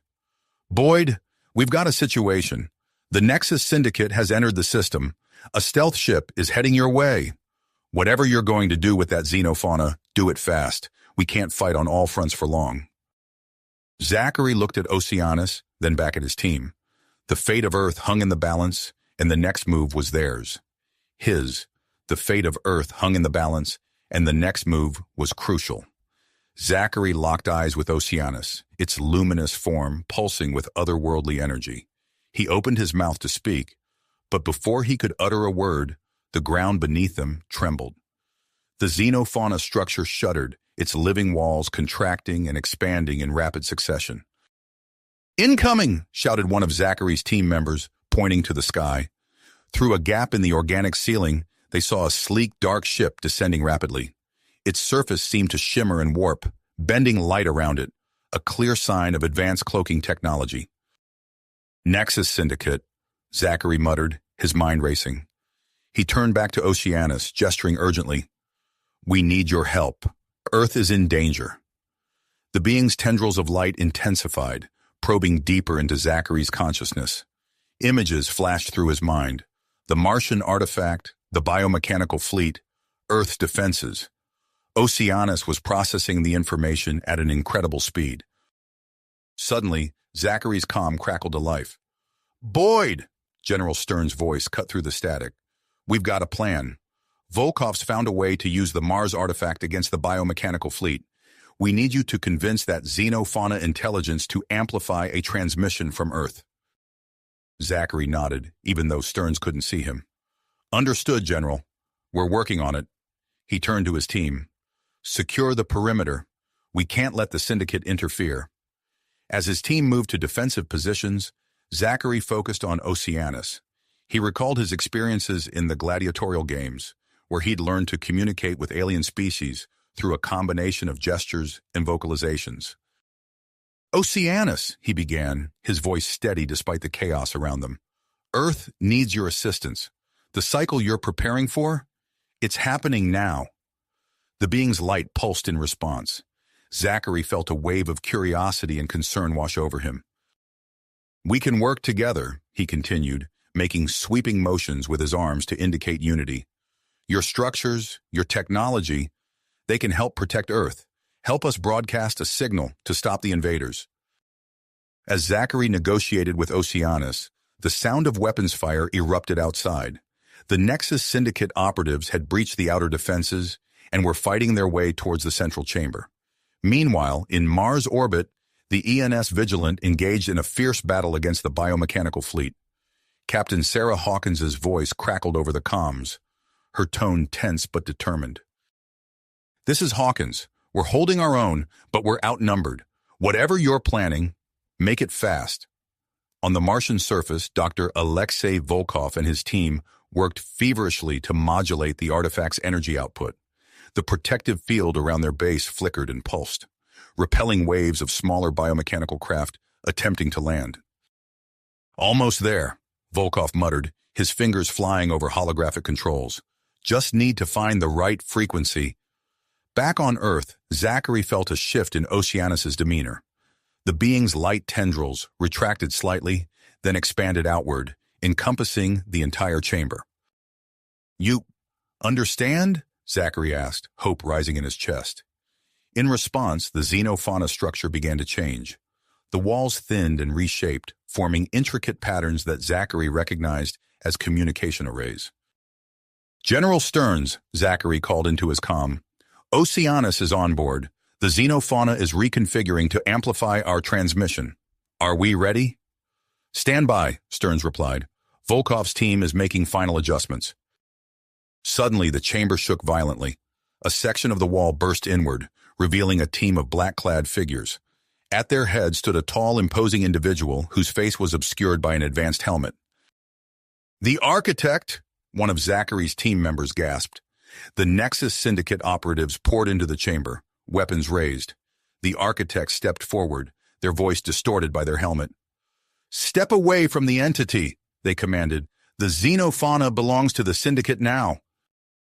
Zachary placed himself between the intruders and Oceanus, his hand hovering over his weapon. I can't let that happen, he said firmly. The tension in the chamber reached a breaking point. Zachary's team and the Syndicate operatives faced off, fingers on triggers. Oceanus's light pulsed rapidly, reacting to the hostility in the room. Just as it seemed conflict was inevitable, Zachary's calm burst to life. This is Volkov! The scientist's excited voice rang out. We've done it! Transmitting now! A high-pitched whine filled the air as the xenofauna structure vibrated with energy. Oceanus's light intensified, becoming almost blinding. The chamber, the coastline, the entire planet became a massive broadcast array, amplifying the signal from Mars. In orbit, the biomechanical fleet suddenly halted its advance. Ship after ship began powering down, their threatening posture dissipating. The Architect took a step back, clearly thrown off balance by this unexpected turn of events. Zachary seized the moment. Your move, he said to the Syndicate leader, his voice steady and challenging. As the energy from the combined Earth-Mars transmission surged through the chamber, friend and foe alike waited to see how this cosmic gambit would play out. The fate of Earth, and perhaps the galaxy, hung in the balance of the next few moments. Moments as the energy from the combined Earth-Mars transmission surged through the chamber. Suddenly, the air crackled with an intense burst of power, causing everyone to shield their eyes. Zachary felt a wave of disorientation wash over him as the energy pulse rippled outward. Through the gaps in the organic walls, he caught glimpses of the sky above. The once threatening biomechanical ships now hung motionless in the air, their lights flickering and dimming. It's working, he exclaimed, turning to face Oceanus. The being's luminous form pulsed in sync with the energy waves emanating from the structure. The Architect stumbled backward, clearly caught off guard by the sudden turn of events. His team of operatives looked to him for guidance, their weapons wavering. Zachary's comm crackled to life with General Stern's voice. Boyd, status report. The transmission is active, sir, Zachary replied, his eyes never leaving the Architect. The biomechanical fleet appears to be powering down, but we've got company. Nexus Syndicate operatives have breached the central chamber. Understood, Stearns responded tersely. Hold your position. Reinforcements are on the way. As if on cue, the organic walls of the chamber shuddered and parted, revealing a squad of Earth's finest soldiers, their weapons trained on the Syndicate operatives. The Architect raised his hands slowly, his posture tense. This isn't over, he growled, his voice distorted by his helmet. Before anyone could react, he pressed a button on his wrist device. A blinding flash filled the chamber, momentarily disorienting everyone. When Zachary's vision cleared, the Architect and his team had vanished, leaving only a fading shimmer in the air. Damn it! Zachary cursed, turning to his team. Secure the perimeter. They couldn't have gone far. As his team moved to action, Zachary's attention was drawn back to Oceanus. The being's light tendrils had expanded, encompassing the entire chamber. Images began to form in the air around them, holographic displays showing the status of the biomechanical fleet in orbit. Ship after ship was powering down, their threatening posture dissipating. Some began to change shape, their structures shifting and reforming into configurations that eerily resembled the xenofauna structures on Earth. Zachary's comm buzzed again, this time with Captain Hawkins's voice. Boyd, are you seeing this? The fleet is transforming. We're launching boarding parties to secure key vessels. Copy that, Captain, Zachary replied. Be careful. We don't know what you'll find in there. As the situation in orbit unfolded, Zachary noticed a change in Oceanus. The being's light pulsed more rapidly, and new images began to form in the holographic displays. He saw Dr. Volkov on Mars, working feverishly at a control panel near the artifact. The scientist's face was a mix of excitement and concentration. Eureka! Volkov's voice came through the comm. The artifact is projecting a star map. It's showing us locations across the galaxy, likely other artifacts like this one. Zachary's mind raced with the implications. Before he could respond, alarms blared throughout the chamber. The organic walls pulsed with a deep red light, and Oceanus's form became agitated. "What's happening?" Zachary demanded, looking around frantically. One of his team members, monitoring a portable scanner, called out, "Sir, we're detecting an unauthorized access attempt. Someone's trying to interface directly with Oceanus." Realization dawned on Zachary. The architect, he must have left some kind of back door. He's trying to take control of the xenofauna. General Stearns' voice cut through the chaos. "Boyd, we've identified the architect. He's a rogue Cardassian scientist named Gul Drecker. We're deploying an experimental EMP weapon to sever his connection. You need to convince Oceanus to protect itself." Zachary turned to the pulsing form of Oceanus, his heart racing. "Oceanus," he called out, his voice firm but urgent. "You need to defend yourself. The intruder is trying to override your control. You have to isolate him, push him out." The being's light flickered, and Zachary felt a wave of confusion and fear wash over him. He pressed on, gesturing emphatically. "Remember what we discussed about working together? This is the moment. Earth needs you. We need you. Fight back." As Zachary pleaded with Oceanus, the chamber around them began to shift and change. The organic walls writhed and pulsed, forming new patterns and structures. Zachary realized that Oceanus was reorganizing its neural network, attempting to isolate Drekkar's invasive presence. Outside, the sound of weapons fire grew closer. Earth's forces were engaging the remaining Nexus Syndicate operatives, pushing them back from the central structure. Zachary's comm crackled once more. "This is Stearns. EMP weapon is charged and ready. Brace for impact in 10 seconds. As the countdown began, Zachary watched Oceanus's light intensify. The being was fighting back against Drekkar's intrusion, its form shifting and pulsing with incredible speed. 5, 4, 3... Zachary held his breath, his eyes locked on Oceanus's swirling form. 2, 1... A wave of energy swept through the chamber, causing Zachary's hair to stand on end. The organic walls shuddered, and for a moment, everything went dark. As the light slowly flickered back to life, Zachary looked around, trying to assess the situation. The holographic displays were gone, and Oceanus's light had dimmed significantly. "Oceanus?" Zachary called out, his voice tinged with concern. "Are you there? Did it work?" For a long, tense moment, there was no response. Then slowly, the being's light began to pulse again, growing stronger with each passing second. Zachary felt a wave of relief wash over him. But as Oceanus's form stabilized, new holographic displays began to materialize around them. They showed the xenofauna structures along Earth's coastlines, the transformed biomechanical fleet in orbit, and the Mars artifact, all pulsing in perfect synchronization. As Zachary stood there, surrounded by the pulsing energy of Oceanus and the synchronized network of alien technologies, he realized that this was just the beginning. The galaxy was watching, and humanity's next steps would shape the course of interstellar history. Relations as the pulse of energy from the EMP weapon rippled through the chamber. The organic walls shuddered, and for a moment, everything went silent. As the light returned, Zachary watched Oceanus's form stabilize, its luminescence growing stronger by the second.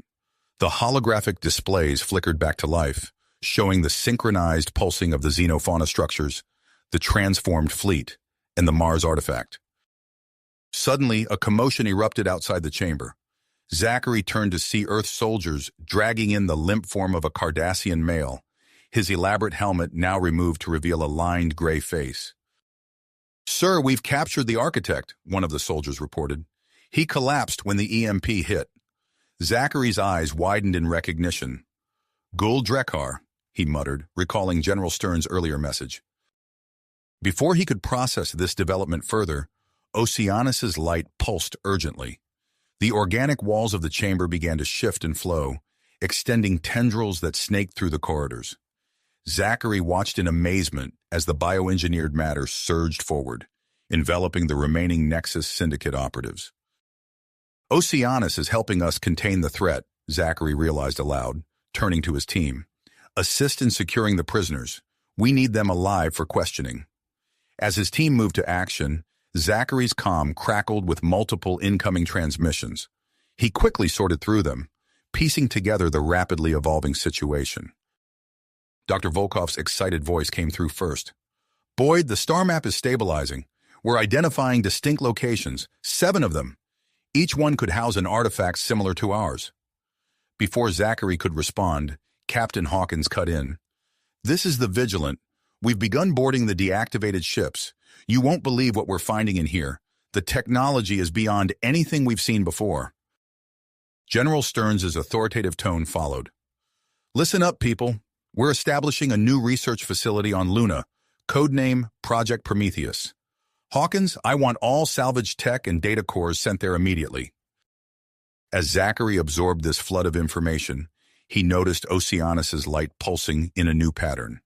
The being seemed to be processing the transmissions, its form rippling with each new piece of data.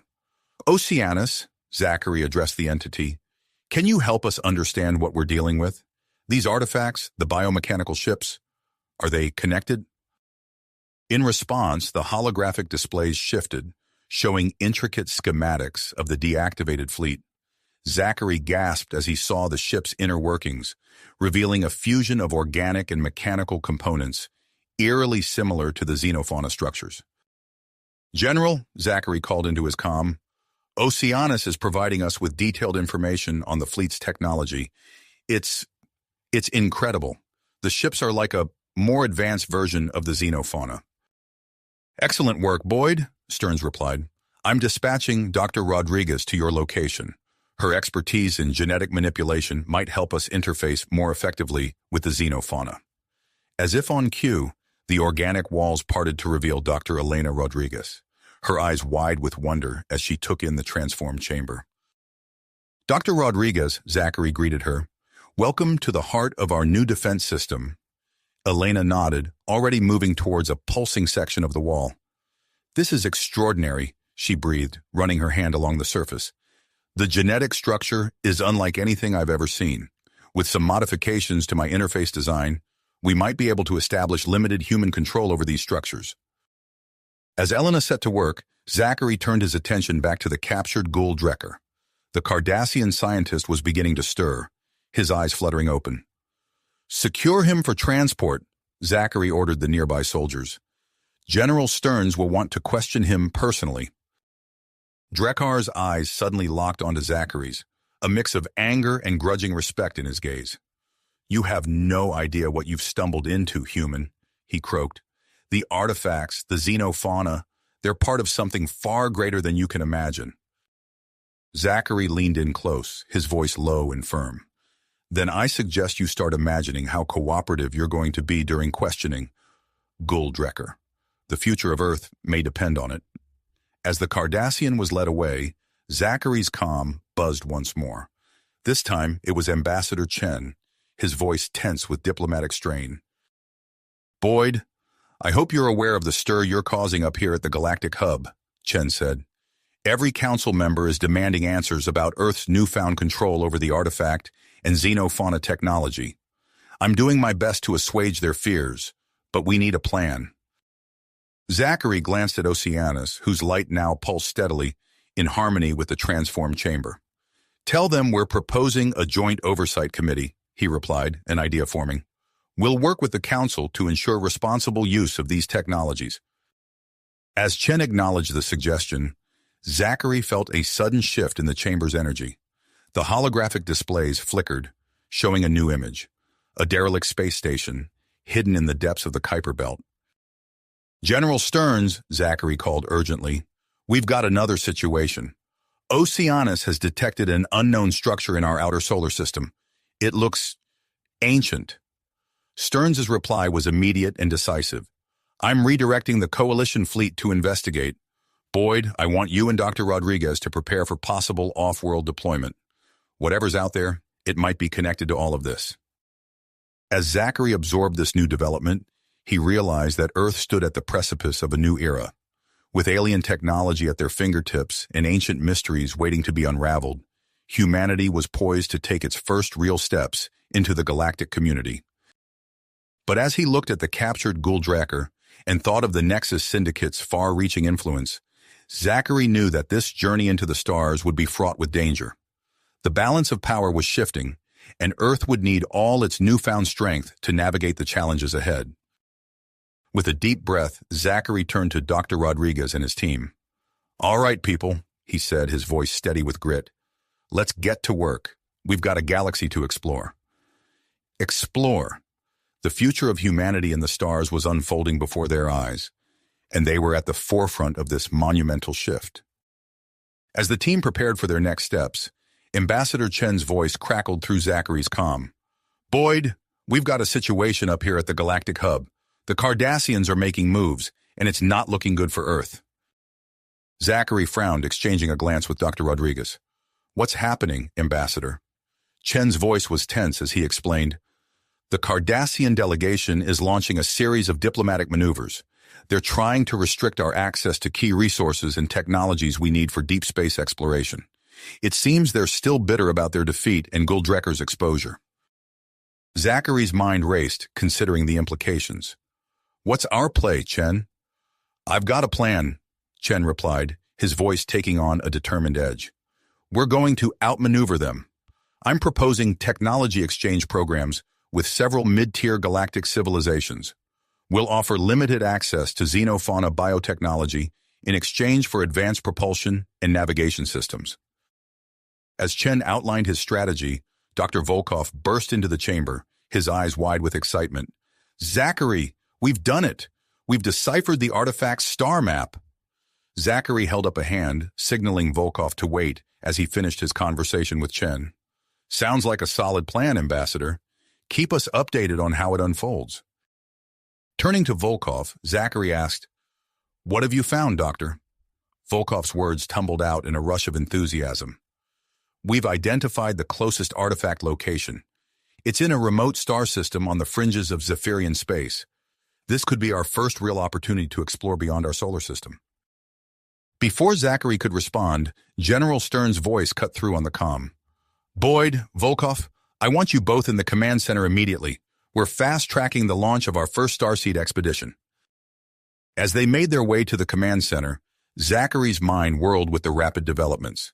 The corridors buzzed with activity, personnel rushing to and fro as Earth geared up for its first major foray into deep space. In the command center, General Stern stood before a massive holographic display showing the newly commissioned ENS Pathfinder. "Ladies and gentlemen," he announced as Zachary and Volkov entered, "meet humanity's first purpose-built deep space exploration vessel." Captain Sarah Hawkins stepped forward, her posture radiating confidence. "The Pathfinder is ready for her maiden voyage, General. My crew and I are prepared to embark on this historic mission." Stearns nodded approvingly. "Captain Hawkins has proven her worth during our recent crisis. She'll be leading a mixed crew of human specialists and alien advisors, including Krell, the Valerian warrior, as tactical officer." As the briefing continued, alarms suddenly blared throughout the facility. Dr. Rodriguez's voice came through the comm system, tinged with urgency.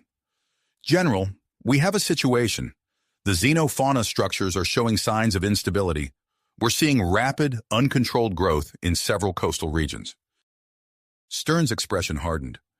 "Rodriguez, I want your team working around the clock to stabilize those structures. Boyd, liaison with Oceanus. We need to understand what's causing this and how to stop it." Zachary nodded, already moving towards the exit.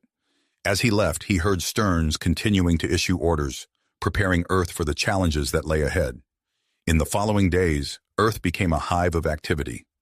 Zachary worked tirelessly with Oceanus, delving into the xenofauna's connection to Earth's magnetic field. Dr. Rodriguez and her team labored to develop a method to stabilize the structures, their progress measured in incremental successes and setbacks. Meanwhile, the ENS Chimera, Earth's first hybrid vessel combining human and alien technology, began its space trials. Reports filtered in of its remarkable capabilities, hinting at a future where humanity could stand toe-to-toe with established galactic powers. As the launch date for the Pathfinder approached, a new crisis erupted. Zachary was in the middle of a briefing when the facility's systems suddenly went haywire. Screens flickered, communications garbled, and alarms blared sporadically. "We're under attack," a technician shouted. "Coordinated cyber attacks targeting our major spaceports and satellite networks." General Stearns' face appeared on the main screen, his expression grim. "The Nexus Syndicate is striking again. They're using advanced AI systems, possibly beyond even the Galactic Council's capabilities." As Earth's cybersecurity teams engaged in a virtual battle against the Syndicate's AI, led by the brilliant Dr. Yuki Tanaka, Zachary found himself coordinating between multiple fronts. The conflict spilled over into Earth's quantum communication network, creating bizarre information distortions that affected systems across the planet. Amidst the chaos, Ambassador Chen's hologram appeared in the command center. "We have another situation," he announced, his voice tense. "A previously unknown species calling themselves the Archivists has made contact with the Galactic Council. They claim to be custodians of the artifact network and are warning of dire consequences if the devices are misused." Zachary exchanged worried glances with General Stearns. The appearance of these archivists added yet another layer of complexity to their plans. Despite the mounting challenges, the launch date for the ENS Pathfinder held firm. As the ship prepared for liftoff, Zachary stood in the control room, watching the final preparations unfold. Captain Hawkins's voice came through the comm system, steady and determined. "This is Captain Hawkins. The Pathfinder is ready for launch. All systems are go." As the countdown began, Zachary felt the weight of the moment. Humanity was about to take its first major step into the wider galaxy, venturing forth to explore the artifact network and uncover its secrets. The Pathfinder's engines ignited, and the ship rose majestically from its launch pad. As it ascended into the sky, disappearing into the depths of space, Zachary knew that this was just the beginning. Earth faced numerous challenges: the unstable xenofauna, the Nexus Syndicate's threats, the complex galactic political landscape, and the mysterious archivists. But as he watched the Pathfinder vanish from sight, Zachary felt a surge of dedication. Whatever lay ahead, humanity would face it head-on, forging its path among the stars. Stars. The launch of the ENS Pathfinder marked a pivotal moment for humanity, but it also left Earth more vulnerable than ever before. General William Stearns wasted no time in addressing this weakness. In the days following the Pathfinder's departure, he convened an emergency meeting with Earth's top military and scientific minds. "We can't afford to leave our home defenseless," Stearns declared, his voice echoing through the command center. "I'm authorizing the immediate expansion of our hybrid vessel program. We need a fleet capable of defending our solar system." Dr. Elena Rodriguez, still reeling from her breakthrough with the xenofauna structures, raised her hand. "General, I believe we can integrate some of our recent discoveries into the new fleet's design. The bioresonance technology we've developed could significantly enhance their capabilities." Stearns nodded, his eyes gleaming with interest. "Make it happen, Doctor. I want the first ships of our Sentinel fleet space-worthy within the month." As Earth's shipyards hummed with activity, Dr. Rodriguez and her team worked tirelessly to stabilize the xenofauna structures. The organisms had spread rapidly, forming intricate networks along coastlines and across open waters. In her lab, Elena carefully adjusted a series of bioresonance emitters. "Initiate pulse sequence," she instructed her assistants. The devices hummed to life, sending waves of energy through the xenofauna samples. For a moment, nothing happened. Then slowly the writhing tendrils began to calm, their movements becoming more rhythmic and controlled. Elena's face broke into a wide smile. "We've done it," she breathed. "Quick, alert General Stearns. We're ready for full-scale implementation." Within days, a network of bioresonance emitters was deployed across the globe. The once chaotic xenofauna structures settled into a harmonious pattern, forming a living, breathing defensive grid around the planet. As Earth secured its borders, Ambassador Marcus Chen faced mounting pressure from the Galactic Council. The Cardassian delegation, still smarting from their recent defeat, pushed for sanctions against Earth's rapidly advancing technology programs. Chen paced the floor of his office aboard the Galactic hub, his mind racing. A chime from his communication panel interrupted his thoughts. "Ambassador," his aide's voice crackled through the speaker, "the Council is requesting your presence. They're demanding answers about the Prometheus project." Chen took a deep breath, straightening his jacket. As he entered the Council chambers, he was met with a sea of alien faces, their expressions ranging from curiosity to open hostility. "Esteemed members of the Council," Chen began, his voice steady, "I propose a compromise. Earth is willing to conduct a series of controlled demonstrations of our hybrid technology. These events will take place on neutral ground, allowing all interested parties to observe our advancements firsthand." Murmurs rippled through the chamber. The Zephyrian ambassador, her iridescent scales shimmering, leaned forward. "And what assurances do we have that these demonstrations will reveal the full extent of your capabilities?" Chen smiled diplomatically. "We will showcase technologies that demonstrate our commitment to peaceful cooperation and mutual defense. However, like any sovereign nation, we reserve the right to maintain certain secrets for our own security." After hours of heated debate, the Council agreed to Chen's proposal. The first demonstration was scheduled to take place on a designated asteroid in the neutral zone between Earth and Zephyrian space. As the date approached, Earth's finest engineers and scientists worked around the clock to prepare their most impressive, yet carefully curated, technological marvels. The Sentinel fleet, now comprising a dozen sleek hybrid vessels, would make its public debut at the event. On the day of the demonstration, representatives from across the galaxy gathered on the asteroid's surface. Temporary structures housed an array of Earth's hybrid technologies, from advanced propulsion systems to miniaturized terraforming units. Ambassador Chen stood at the podium, addressing the assembled crowd. "Today, we invite you to witness the fruits of human ingenuity and interspecies cooperation.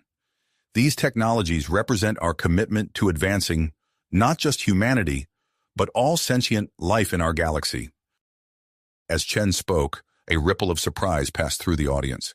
A group of tall, ethereal beings seemed to materialize at the edge of the gathering.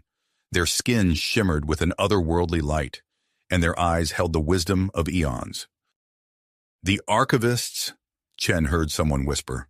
He felt a mix of excitement and apprehension at the unexpected appearance of these mysterious custodians of the artifact network.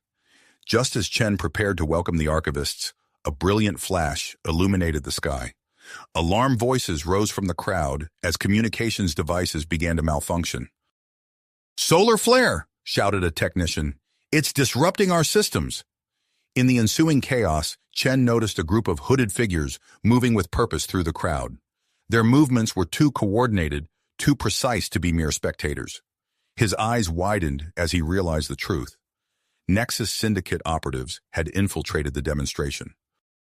Before Chen could raise the alarm, a young Valerian warrior sprang into action.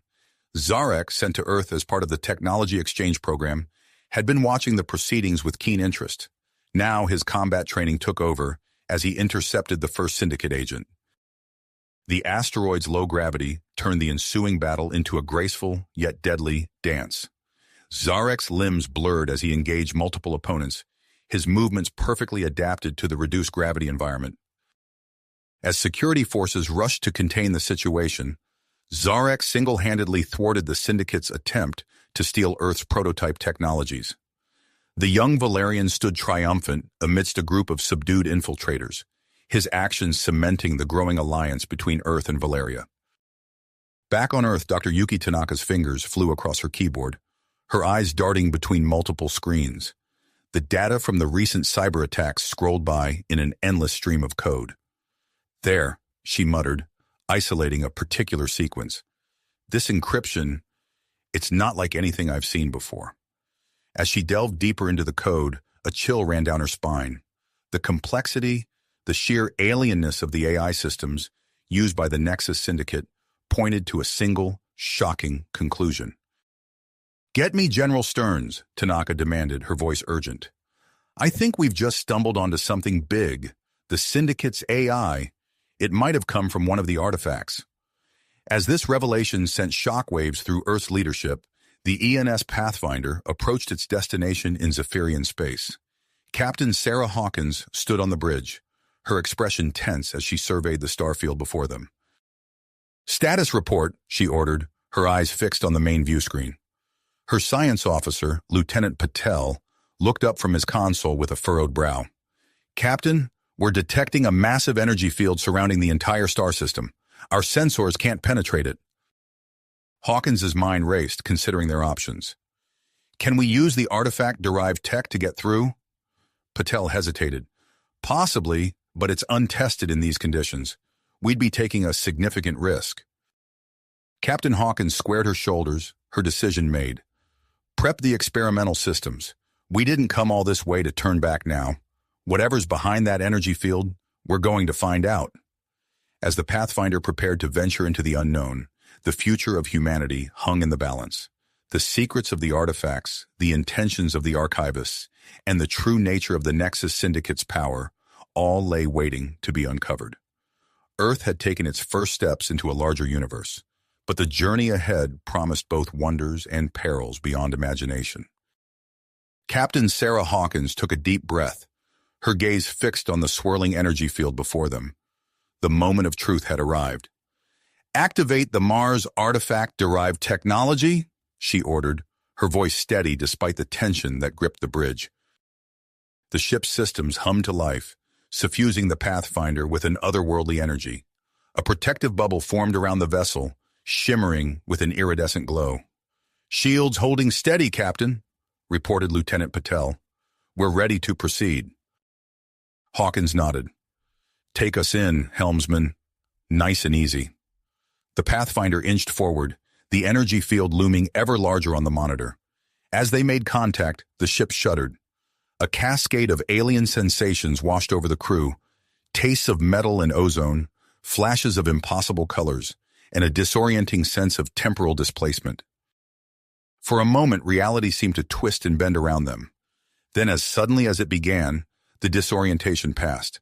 The Pathfinder emerged on the other side of the field, into a star system that defied imagination. The local star pulsed with an unnatural rhythm, its light shifting through a spectrum of colors that hurt the eyes to look at directly. Surrounding it was a vast network of structures that seemed to float in space, defying conventional physics. My God, whispered Commander Chen, the Pathfinder's first officer. What are we looking at? Before anyone could respond, Lieutenant Patel's console lit up. Captain, I'm detecting a massive energy signature at the center of that structure. It matches the readings from the Mars artifact. Hawkins leaned forward in her chair. Take us closer, but maintain distance. I want a full sensor sweep of that structure. As the Pathfinder approached, the ship's communications array crackled to life. A faint repeating signal filtered through the speakers, its pattern eerily familiar. Captain, called out the communications officer, we're receiving a transmission from Mars. It's Dr. Volkov. The view screen flickered, revealing the face of Dr. Alexei Volkov, his expression a mixture of excitement and concern. Captain Hawkins, are you receiving this? Loud and clear, Doctor. What's the situation? The signal you're detecting, it matches patterns we've observed in the Mars artifact. Whatever you found, it's directly connected to what we have here. Hawkins nodded, her mind racing with the implications. Understood, Doctor. We're proceeding with caution. Stand by for further updates. As she closed the channel, Hawkins turned to her science officer. Launch a series of probes towards that central structure. I want as much data as we can get without risking the ship. The probes streaked away from the Pathfinder, tiny specks of light against the vast alien megastructure. As they neared their target, energy beams lanced out from hidden emplacements, destroying several of the probes in brilliant flashes. Evasive maneuvers, Hawkins shouted, but it was unnecessary. The helmsman was already guiding the ship into a defensive pattern, narrowly avoiding the beams that now targeted the Pathfinder itself. Amidst the chaos, Lieutenant Patel's voice cut through the noise. Captain, One of the probes made contact with the structure's surface. The moment the words left his mouth, a massive surge of energy rippled through the system. The Pathfinder's systems overloaded, consoles sparking and alarms blaring. The ship went dark, power failing across all decks. "Emergency power," Hawkins called out, her voice barely audible over the din of failing systems. "Get us back online." As the crew scrambled to restore functionality, an eerie silence fell over the bridge. Through the view screen, they watched in awe as the alien megastructure began to reconfigure itself. Massive sections phased in and out of reality, rearranging into new, impossible configurations. "Captain," Chen said, his voice low with wonder and fear, "what do we do now?" Hawkins gripped the arms of her chair, her eyes never leaving the shifting monstrosity before them. "We do what we came here to do, Commander. We explore, we learn, and we find a way to use this discovery to protect Earth and advance our understanding of the universe." As the Pathfinder drifted helplessly in space, its crew working feverishly to bring systems back online, the alien structure continued its mesmerizing dance. Unknown to them, the repercussions of their discovery were already rippling across the galaxy, setting in motion events that would shape the future of humanity and beyond. All sentient species, the true test of humanity's willpower and ingenuity, was about to begin. As the Pathfinder drifted powerless in the Zephyrian artifact system, Captain Sarah Hawkins gripped her chair, her knuckles tightening with tension. The alien megastructure continued its mesmerizing dance, sections phasing in and out of reality in a dizzying display of impossible geometry. "Status report," Hawkins barked, her eyes never leaving the view screen. Lieutenant Patel's fingers flew across his console. "Main power is still offline, Captain. Emergency systems are holding, but barely." Suddenly, a previously unseen section of the structure materialized near the Pathfinder. It was massive, easily dwarfing the Earth vessel, and at its center gaped a hangar-like opening. "Evasive maneuvers!" Hawkins shouted, but it was too late. A shimmering beam of energy enveloped the ship, and the Pathfinder began to move. Not the controlled thrust of its own engines, but the inexorable pull of a tractor beam. "We're being drawn in," Commander Chen reported, his voice tight with terrifying panic. The crew watched in helpless awe as the Pathfinder was pulled into the cavernous opening. As they crossed the threshold, a wave of energy washed over the ship. Consoles flickered to life, and the familiar hum of the engines returned. "Systems are coming back online," Patel announced, disbelief evident in his voice. Captain Hawkins allowed herself a moment of relief before refocusing on the situation at hand. "Full sensor sweep. I want to know everything about where we are and what's out there."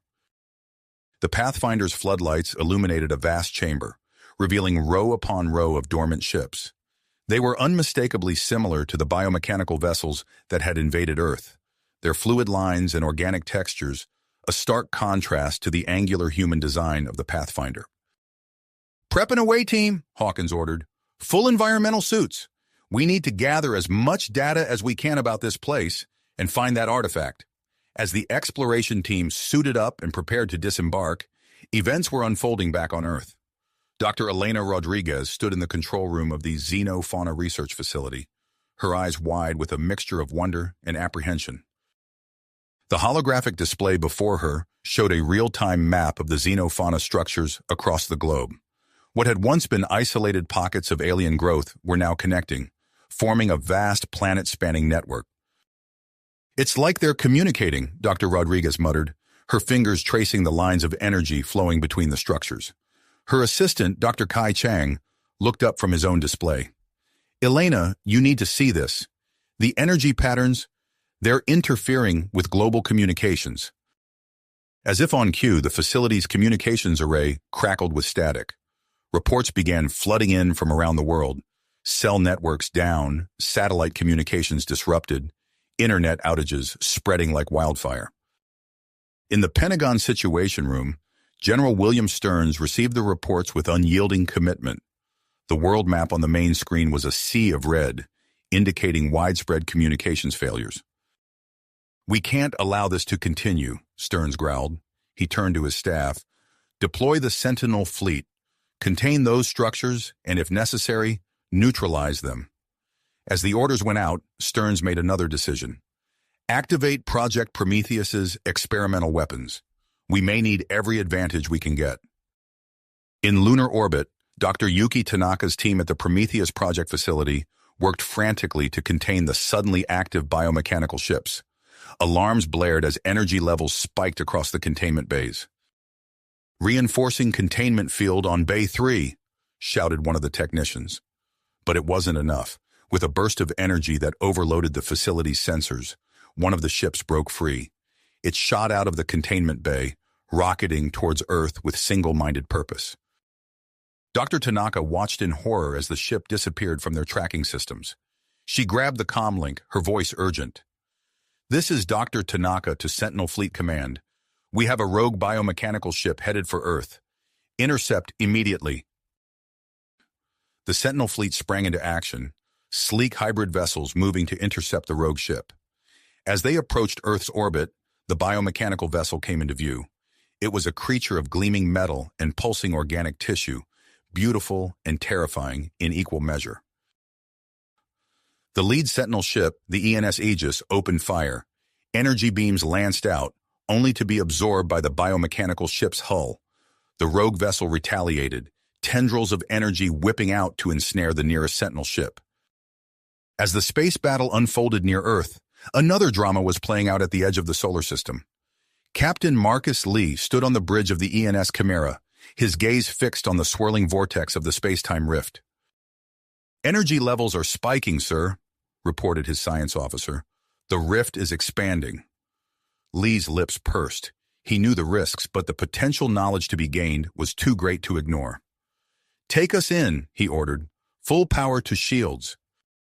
The Chimera plunged into the rift, reality twisting around them in a kaleidoscope of impossible colors and sensations.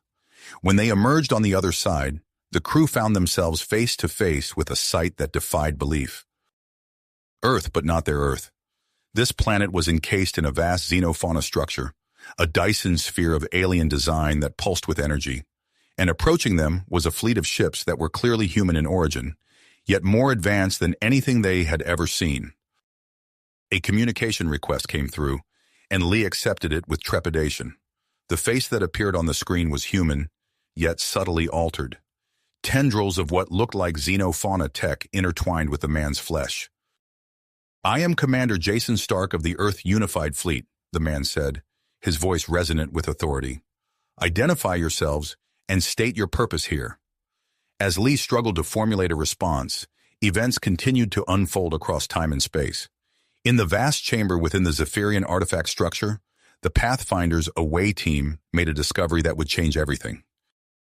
At the heart of the facility, they found a room unlike any other.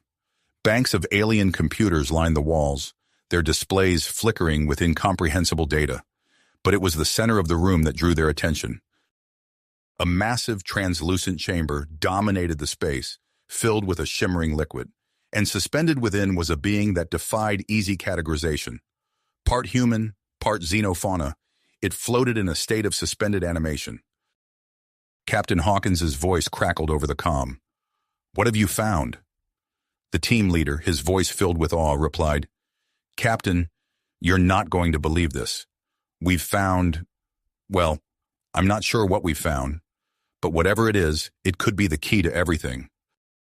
As the team prepared to transport the stasis chamber back to the Pathfinder, the true scope of humanity's challenge was only beginning to reveal itself. The discoveries made here, in the heart of the Zephyrian artifact system, would set in motion a chain of events that would reshape the galaxy. The lines between human and alien, between friend and foe, were blurring, and in the crucible of this cosmic upheaval, the future of humanity would be forged. Forged. The fate of Earth, and perhaps the entire galaxy, hung in the balance. As the away team prepared to transport the stasis chamber back to the Pathfinder, Captain Hawkins felt a surge of anticipation. This discovery could be the breakthrough they needed to understand the xenofauna and the ancient artifacts that had upended humanity's place in the cosmos. "Team leader, this is Hawkins. Proceed with extreme caution. We don't know what we're dealing with here." "Understood, Captain," came the reply. "Initiating transport now." The The stasis chamber materialized in the Pathfinder's medical bay with a soft hum. Dr. Jasper Collins, the ship's chief medical officer, wasted no time in beginning his analysis. His fingers danced across the control panel, initiating a series of non-invasive scans. "Fascinating," he muttered, eyes fixed on the readouts. "Captain, you need to see this." Hawkins strode into the medical bay, her gaze immediately drawn to the translucent chamber. Inside, the hybrid being floated motionless, its form a haunting blend of human and alien features. "What have you found, Doctor?" Collins gestured to the display. "The genetic structure is unlike anything I've ever seen. It's a perfect fusion of human and xenofauna DNA. The complexity is astounding." As they studied the hybrid, events on Earth took a dramatic turn. Dr. Elena Rodriguez stood before a holographic display of the planet, watching in awe as the xenofauna network expanded at an alarming rate. "It's accelerating," she said, her voice tight with concern. "The coastal regions are being overwhelmed." Her assistant, Dr. Kai Chang, nodded grimly. "At this rate, major cities will be engulfed within days." Rodriguez clenched her fists, grit etched on her face. "We need to find a way to communicate with it. If we can establish some form of control—" She trailed off as an alert sounded. On the display, energy readings spiked across the network. Pulses of light raced along the interconnected nodes, forming a mesmerizing pattern. "It's trying to tell us something," Rodriguez whispered. "But what?" In Earth's orbit, the space battle raged on. The rogue biomechanical ship twisted and turned, its fluid movements defying the laws of physics.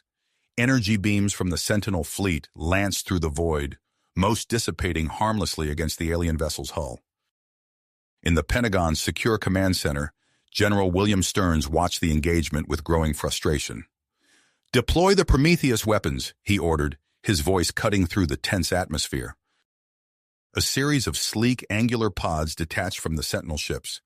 They accelerated towards the rogue vessel, their hulls glowing with barely suppressed energy. As they neared their target, they exploded in a dazzling display of light and force. The biomechanical ship shuddered, its movements becoming erratic. Tendrils of energy whipped wildly from its surface, lashing out at the nearby Sentinel vessels. "Direct hit!" an officer called out. "The target's propulsion systems are offline." Stearns allowed himself a grim smile. "Prepare the boarding team. Major Hawkins, you have a go." Major Derek Hawkins, strapped into his assault pod, felt a surge of adrenaline. "Roger that, Command. We're moving in." As the boarding team launched towards the disabled alien ship, the ENS Chimera emerged from the space-time rift into a reality both familiar and utterly alien. Captain Marcus Lee stared in disbelief at the sight before him. Earth, encased in a pulsing xenofauna Dyson sphere, loomed large in the view screen. A fleet of advanced human ships approached, their designs a seamless blend of Earth and alien technology. "Open a channel," Lee ordered, his voice steady despite the surreal situation. The face that appeared on the screen was unmistakably human, yet subtly altered. Tendrils of biomechanical implants snaked beneath the skin, pulsing with an inner light. "I am Commander Jason Stark, of the Earth Unified Fleet," the man said, his voice resonant and slightly inhuman. "Identify yourselves and state your purpose." Lee took a deep breath, weighing his words carefully. "I am Captain Marcus Lee of the ENS Chimera. We come from another Earth, one facing a crisis that threatens our entire civilization. We seek your help and knowledge." Stark's expression remained impassive, but a flicker of interest passed through his eyes. "Another Earth, you say? Intriguing. Perhaps we can be of assistance to each other. Prepare to dock with our flagship. We have much to discuss." As the Chimera maneuvered towards the alien-human hybrid fleet, Lee turned to his science officer. "Begin downloading everything you can from their databases. Focus on xenofauna integration and control systems. This could be the key to saving our Earth." Back in the Pathfinder's medical bay, Dr. Collins's eyes widened as new data flowed across his screen. "Captain," he called out, his voice urgent, "the hybrid, its neural activity is spiking." Hawkins rushed to his side, staring at the readouts. The being in the stasis chamber remained motionless. but its brainwaves were a frenzy of activity. "What does it mean, Doctor?" Before Collins could respond, alarms blared throughout the ship. Lieutenant Patel's voice came over the comm, tense and urgent. "Captain, long-range sensors are detecting a massive fleet approaching the system. Energy signatures match the Zephyrian artifact." Hawkins's mind raced, connecting the dots. The hybrid's increased activity, the approaching fleet, the activated artifacts across the solar system. It all pointed to a convergence of cosmic proportions. "Red alert," she ordered, her voice steady despite the gravity of the situation. "Prepare for potential hostile contact. We're about to find out just how deep this rabbit hole goes." As the Pathfinder powered up its systems, ready to face whatever was coming, the hybrid's neural activity continued to intensify. In that moment, on the precipice of a galactic confrontation, humanity stood poised to take its next step into a vast and dangerous universe. The hybrid's neural activity continued to intensify, its brainwaves pulsing in complex patterns that defied easy interpretation. Suddenly, alarms blared throughout the ship, their urgent wail cutting through the tense atmosphere of the medical bay. Lieutenant Patel's voice crackled over the comm system, tight with barely held back urgency. "Captain, we've got multiple contacts on long-range sensors. A massive fleet is approaching the system. Energy signatures match the Zephyrian artifact." Captain Hawkins' eyes widened, her mind racing to connect the dots. The hybrid's increased activity, the approaching fleet, the activated artifacts across the solar system. It all pointed to a convergence of cosmic proportions. "Red alert," she ordered, her voice steady despite the gravity of the situation. "All hands to battle stations. Prepare for potential hostile contact." As the Pathfinder's crew scrambled to their positions, Hawkins turned to Dr. Collins. "Keep monitoring that hybrid.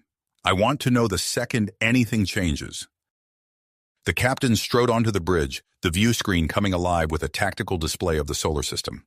The unknown fleet appeared as a swarm of red dots at the edge of the projection, slowly but inexorably advancing towards Earth.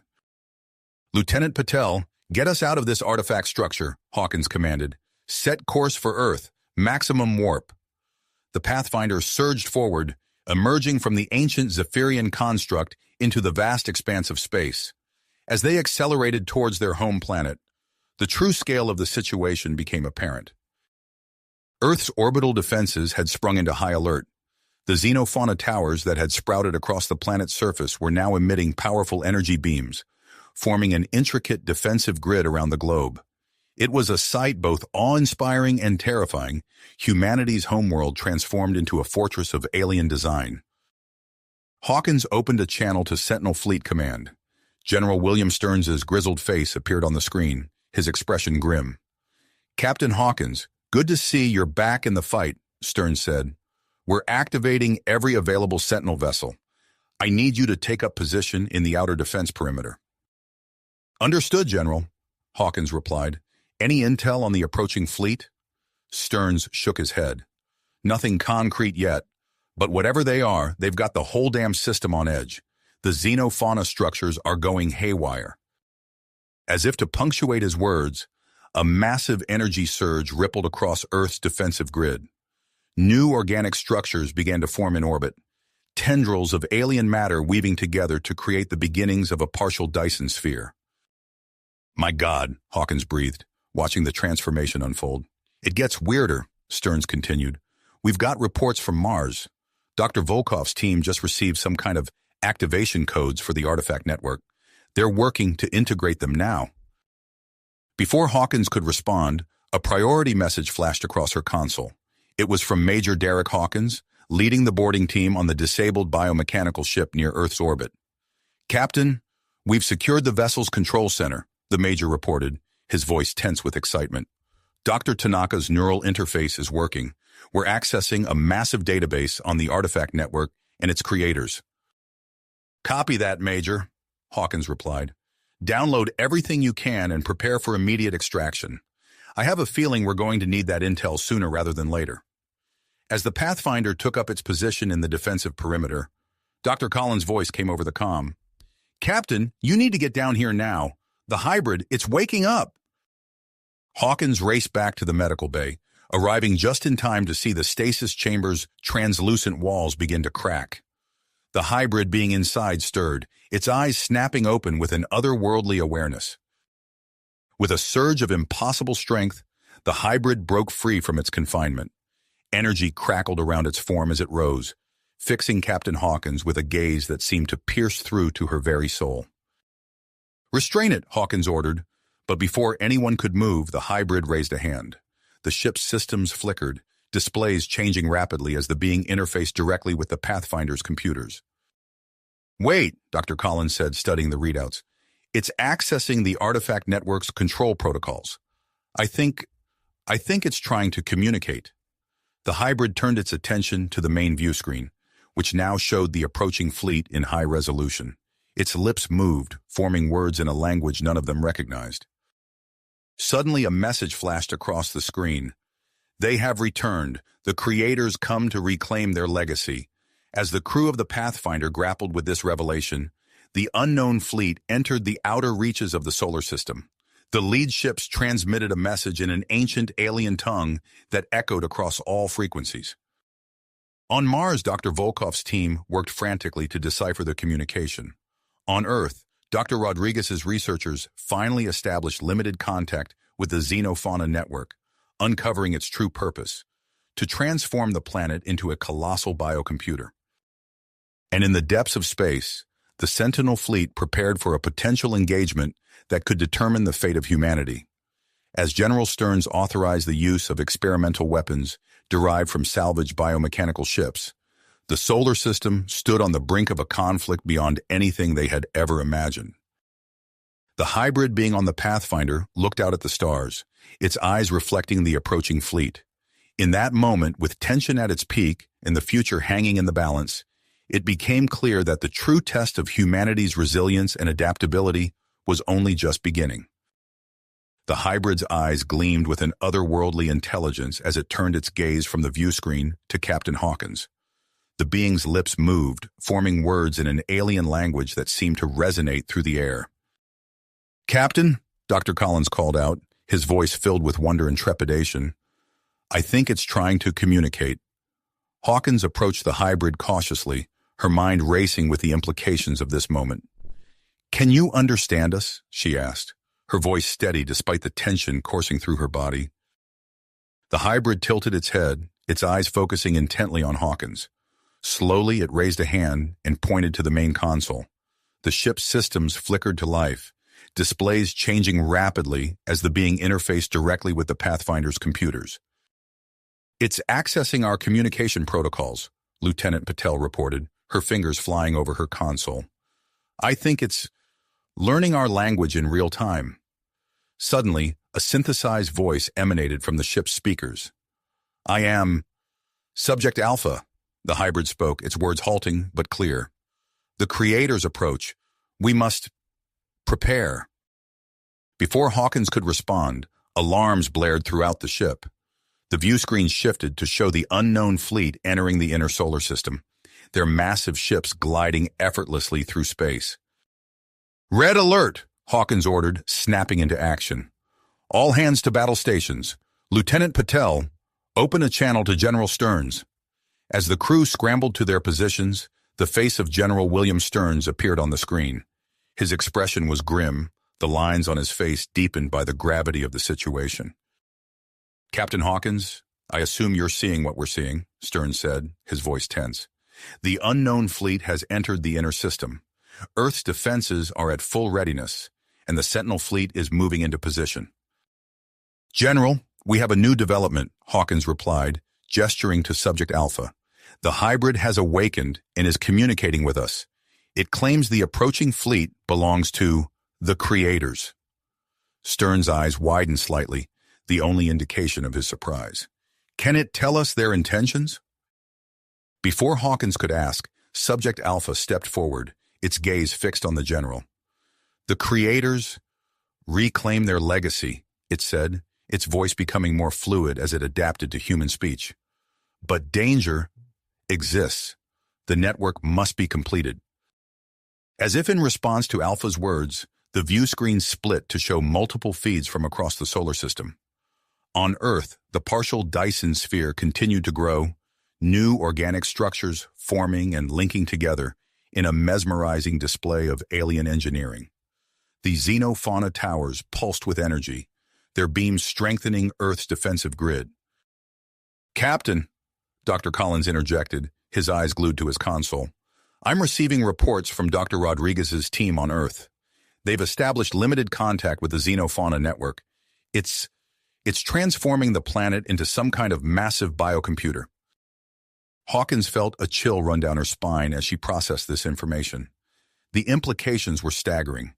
Earth itself was becoming an integral part of some vast alien system. "General," she said, turning back to Stearns, "what are your orders?" Stearns' eyes hardened as he considered their options. "We can't risk hostile action against an unknown force of this magnitude. Captain, I want you to take the Pathfinder to the outer defense perimeter. Your guest might be our best chance at establishing communication with the approaching fleet." "Understood, sir," Hawkins replied. She turned to her helm officer. "Set course for the outer defense perimeter. Maximum warp." As the Pathfinder surged forward, joining the ranks of the Sentinel fleet, Subject Alpha moved to stand beside Hawkins. Its eyes were fixed on the approaching fleet, a mix of anticipation and apprehension visible in its alien features. "The Creators come," Alpha said, its voice carrying a note of reverence. "But they may not understand what has changed. We must show them." Without warning, Alpha reached out and placed a hand on the nearest console. Energy crackled around its form as it interfaced directly with the ship's communication array. A complex series of energy pulses erupted from the Pathfinder, streaking towards the lead ships of the approaching fleet. "What are you doing?" Hawkins demanded, her hand instinctively moving to her sidearm. "Communicating," Alpha replied simply. "Explaining. Warning." For several tense moments, there was no response. Then suddenly, the lead ships of the unknown fleet lit up with their own energy signatures, a dazzling display of light and power that seemed to ripple across the void of space. Lieutenant Patel's console beeped urgently. "Captain, we're receiving a transmission from Mars. Dr. Volkov's team has deciphered the exchange between Alpha and the fleet. They've provided coordinates for a rendezvous point just beyond Jupiter's orbit." Hawkins looked at Alpha, then back at the view screen where General Stearns waited for an update. "General, it seems we've been invited to a meeting. Your orders?" Stearns' expression was unreadable as he considered the situation. Finally, he nodded. "Take us to the rendezvous point, Captain. The Sentinel fleet will escort you. And Hawkins," he added, his voice lowering, "be ready for anything. The fate of humanity may well rest on what happens next." As the Pathfinder and its escort changed course, heading towards the outer reaches of the solar system, the tension on the bridge was palpable. Subject Alpha stood silently, its gaze fixed on the stars ahead, while the crew worked diligently at their stations. Hawkins settled into her command chair, her mind racing with possibilities and potential outcomes. As they approached the rendezvous coordinates, she couldn't shake the feeling that humanity was on the brink of a transformation beyond anything they had ever imagined. Whatever awaited them beyond Jupiter's orbit would change the course of human history forever. The Pathfinder's sensors picked up a massive energy buildup within the lead ship of the approaching fleet. As they watched, a small, sleek vessel detached from the larger craft, gliding effortlessly through space towards them. "Incoming transmission," Lieutenant Patel announced, her voice tense with anticipation. Hawkins took a deep breath, straightening in her chair. "On screen," she ordered, her voice steady despite the gravity of the moment. As the view screen flickered to life, revealing the face of the approaching vessel's occupant, Hawkins knew that the next few moments would determine the future of not just Earth, but perhaps the entire galaxy. The crew of the Pathfinder held their breath, waiting to hear the first words of the returned creators. Creators. The word hung in the air, pregnant with possibility and danger. The sleek vessel from the unknown fleet approached the ENS Pathfinder with graceful precision. Subject Alpha, its hands still connected to the ship's console, began to translate the incoming message. The hybrid's eyes glowed with an otherworldly light as it processed the alien communication. "Captain," Alpha said, its synthesized voice now smooth and assured, The vessel carries representatives of the progenitors, the ancient race that created the artifact network. Hawkins felt her heart rate quicken. Lieutenant Patel, sound general quarters. All hands, prepare for first contact protocols. As the crew scrambled to their stations, Hawkins turned to her executive officer. Commander, ensure our diplomatic package is ready for transmission. We need to put our best foot forward. The progenitor vessel, a gleaming construct of impossible geometries and pulsing energy fields, matched velocity with the Pathfinder. As it drew closer, Hawkins could see intricate patterns etched into its hull, reminiscent of the artifacts they'd encountered throughout the solar system. General Stearns is hailing us, Captain, Patel reported. Hawkins nodded, and Stearns's face appeared on the console. His expression was a mask of controlled tension. Captain, I'm ordering the Sentinel fleet to maintain a defensive formation around the Pathfinder. We've also activated Earth's planetary defense grid. Be careful out there. Understood, sir, Hawkins replied. We'll keep you apprised of the situation. As the communication ended, Subject Alpha suddenly stiffened. Captain, I'm detecting a surge of energy from Mars. The central artifact, it's activating. Before Hawkins could respond, a blinding flash of light erupted from the red planet. Energy cascaded across the solar system, causing every activated artifact to pulse in synchronization. The Pathfinder's sensors went haywire, and for a brief moment, Hawkins saw impossible things.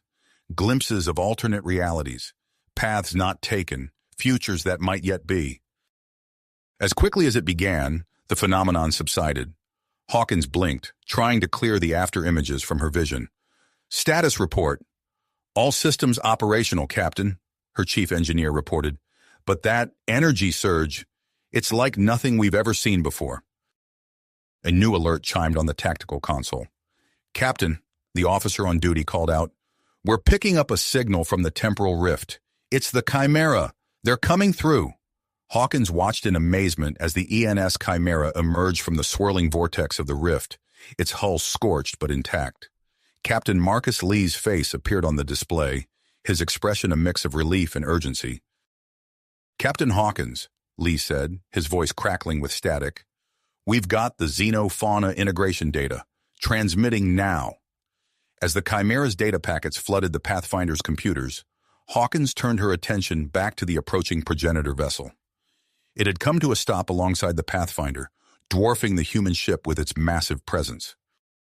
They're initiating docking procedures, Patel reported, her fingers flying over her console.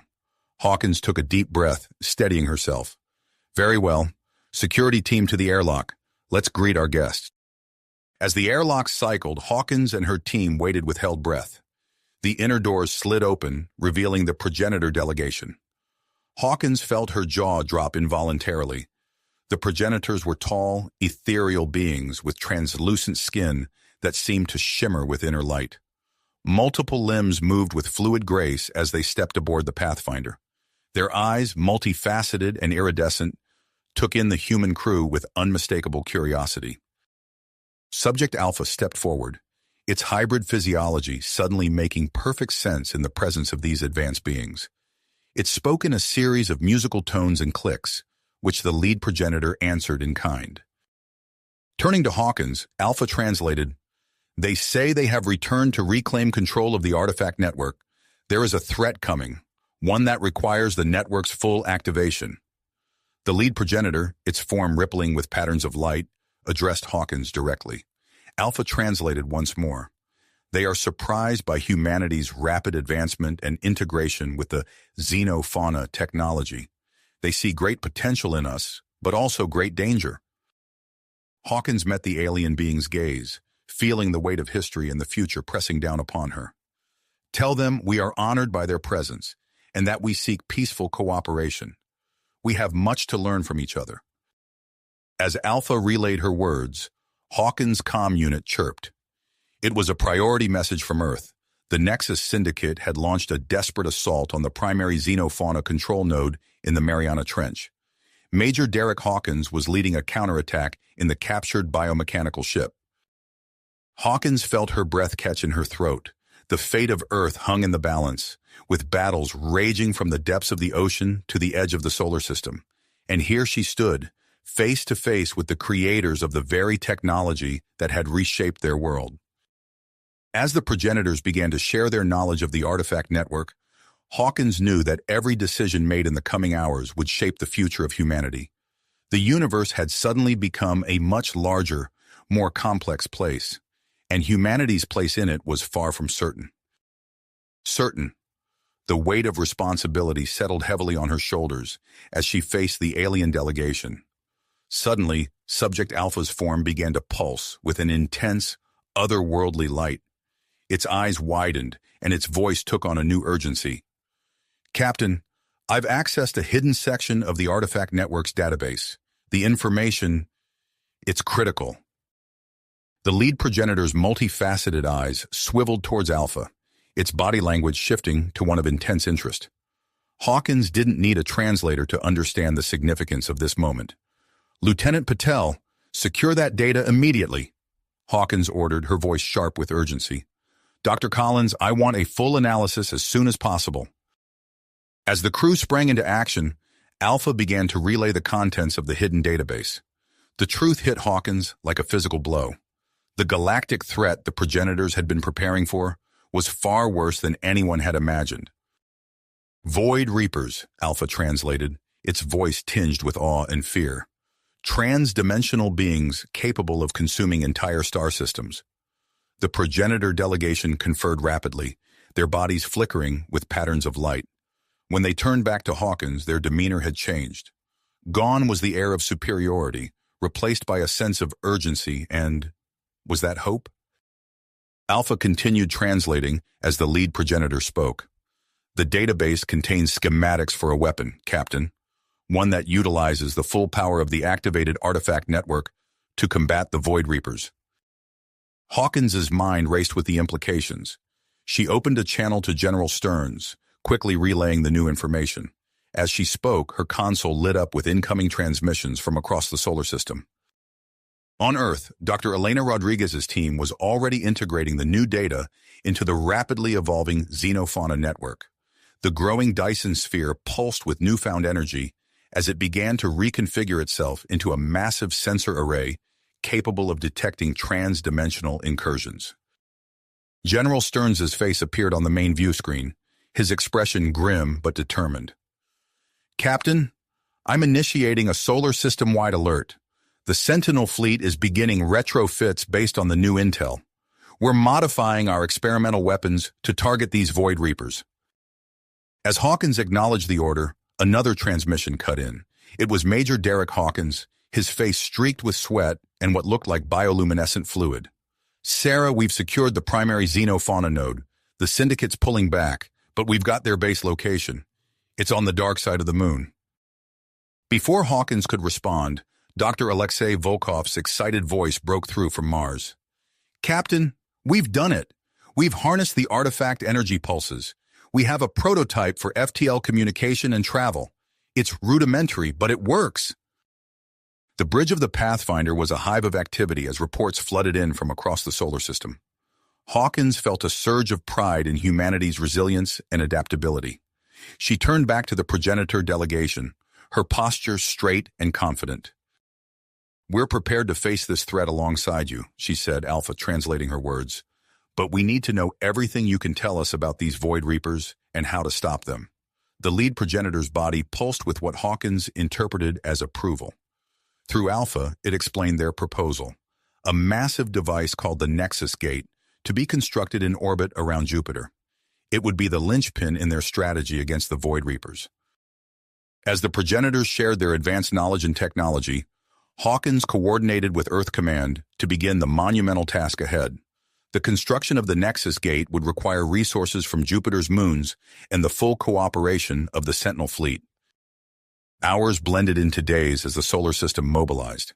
The partial Dyson sphere around Earth grew rapidly, now covering a quarter of the planet. Dr. Rodriguez's team worked tirelessly to maintain a habitable balance as global climate patterns shifted dramatically. On the moon, Earth forces struck at the heart of the Nexus Syndicate's hidden base. The captured biomechanical ships, now piloted by Dr. Tanaka's neural interface operators, proved instrumental in the assault's success. As the Nexus Gate took shape in Jupiter's orbit, Hawkins found herself at the center of a whirlwind of activity. The Pathfinder had become a hub of communication between humans, progenitors, and a growing coalition of alien allies who had pledged their support to Earth. Standing on the bridge of her ship, Hawkins watched as another section of the massive Nexus Gate clicked into place. The device dwarfed even the largest ships in the Sentinel fleet, its intricate patterns reminiscent of the artifacts that had started this journey. "Captain," Patel called out, her voice tight with excitement, "we're receiving a transmission from the Galactic hub. Ambassador Chen reports that more species are pledging their support. They're sending ships and resources to aid in the construction." Hawkins nodded, allowing herself a small smile. Humanity had come so far in such a short time, but the real test was yet to come. As she gazed out at the bustling activity around Jupiter, she knew that the fate of not just Earth, but the entire galaxy hung in the balance. The Void Reapers were coming, and the solar system was transforming into the first line of defense. With the Nexus Gate nearing completion and Earth's defenses evolving by the hour, Hawkins steeled herself for the battles ahead. The next phase of this cosmic struggle was about to begin, and humanity would be ready. Ready to face the challenges that lay ahead. As Hawkins contemplated the monumental task before them, a sudden alert blared through the ship's communication system. "Captain," Lieutenant Patel called out, her voice tense, "long-range sensors are detecting a massive energy signature approaching the solar system. It's moving at an unprecedented speed." Hawkins snapped into action, her mind racing. "Put it on screen," she ordered, moving to the center of the bridge. The main view screen flickered to life, displaying a swirling mass of energy hurtling towards their system. Its size and speed were unlike anything they had encountered before. "General Stearns is activating the Sentinel fleet," Patel reported, her fingers flying over her console. "They're positioning ships at key defensive points throughout the system." Hawkins nodded, her expression grim. "Inform Dr. Volkov on Mars. We need his team to analyze this threat using their prototype space-time distortion device." As the crew carried out her orders, Hawkins turned to the progenitor delegation. "Is this what we've been preparing for?" she asked, her voice steady despite the gravity of the situation. The lead progenitor's body pulsed with patterns of light, its multifaceted eyes fixed on the approaching energy signature. Subject Alpha translated its response. "Yes, Captain. The Void Reapers have arrived earlier than anticipated. We must accelerate our preparations." Within hours, reports flooded in from across the solar system. Dr. Volkov's team confirmed the energy signature matched that of the Void Reapers, and their analysis revealed a network of small, stealthy scout ships mapping potential entry points into our dimension. On Earth, Dr. Elena Rodriguez and her team worked tirelessly to reconfigure the partial Dyson sphere. Hawkins watched in awe as the massive structure began emitting precisely calibrated pulses, designed to disrupt the Void Reapers' transdimensional rifts. "Captain," Patel interrupted, "we're receiving a transmission from Colonel Derek Hawkins. He's leading an assault on the Nexus Syndicate's hidden base on the dark side of the moon." Hawkins felt a surge of pride for her brother as she watched the feed from the lunar assault. The neural interface technology developed by Dr. Yuki Tanaka allowed the Earth forces to outmaneuver and overwhelm the Syndicate's defenses. Within hours, key Syndicate leaders were in custody, and valuable intelligence about their network of informants was secured. As the Pathfinder moved to a strategic position near the Nexus Gate construction site, Hawkins oversaw the integration of progenitor technology with the ship's systems. The enhancements were staggering, pushing the boundaries of what she thought possible. "Captain?" Subject Alpha called out, its voice strained. Hawkins turned to see the hybrid being's form pulsing with an intense light. Before her eyes, new appendages began to sprout from its body, each one seeming perfectly adapted to interface with the Nexus Gate's control systems. "Are you all right?" Hawkins asked, concern evident in her voice. Alpha's multifaceted eyes met hers, a mix of wonder and grit in its gaze. "I am evolving, Captain. These changes will allow me to operate the Nexus Gate more efficiently." Before Hawkins could respond, alarms blared across the bridge. Multiple contacts detected in the outer system, Patel reported. The Void Reaper scout ships are penetrating our defenses. Battle stations, Hawkins ordered, her voice cutting through the chaos. Engage defensive protocols and prepare for combat. The Sentinel fleet sprang into action, engaging the scout ships in a series of lightning-fast skirmishes. Hawkins watched the tactical display, her heart racing as Earth forces clashed with the alien invaders for the first time. The modified weapons proved effective, destroying several scout ships and forcing others to retreat. However, with each engagement, the Void Reapers seemed to adapt, learning from their losses and adjusting their tactics. Captain, Patel called out, we're receiving a transmission from Europa. Dr. Tanaka's team has established a forward research base there. They're studying fragments from the destroyed scout ships using the neural interface technology. Hawkins nodded, hope rising in her chest. Tell them to prioritize defensive systems. We need every advantage we can get. As the battle raged across the solar system, Ambassador Marcus Chen's face appeared on the main view screen. Captain Hawkins, he said, his expression a mix of exhaustion and excitement. I've secured additional support from the Galactic Council. The Zytherian Empire has pledged a contingent of their advanced warships to aid in Earth's defense. Hawkins allowed herself a small smile. Excellent work, Ambassador. We'll need every ship we can get. The Nexus Gate, now nearing completion, began to emit powerful energy pulses that resonated with the artifact network throughout the solar system. Hawkins felt the vibrations through the deck of the Pathfinder, a tangible reminder of the monumental forces at play. The gate's energy is creating a temporary barrier, Subject Alpha explained, its new appendages moving in perfect synchronization with the pulsing energy. It's slowing the Void Reaper's advance, buying us precious time. As Hawkins processed this information, another transmission came through. It was General Stearns, his face set in unwavering determination. Captain, he said, I'm authorizing the deployment of our first squadron of human-piloted biomechanical ships. We're launching a raid into the heart of the Void Reaper fleet. Hawkins watched in awe as the biomechanical ships, crewed by pilots trained in Dr. Tanaka's neural interface system, surged forward. The raid was a daring gambit, but it paid off. The Earth forces struck at the enemy's command structure, forcing them to delay their main invasion force. As the raid concluded, Hawkins turned her attention back to the solar system-wide defensive efforts. The partial Dyson sphere around Earth had reached 40% completion, its increased energy output allowing for the activation of a planetary shield grid.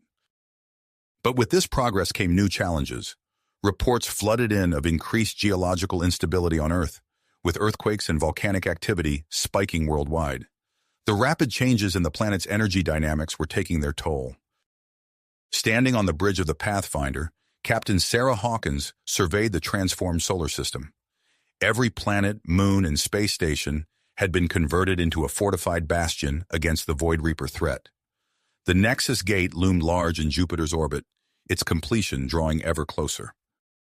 As she watched the ongoing skirmishes with the Void Reaper scouts, Hawkins knew that this was just the beginning.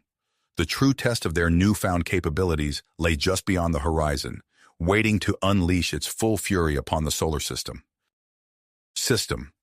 Hawkins knew the true test of their newfound capabilities was imminent.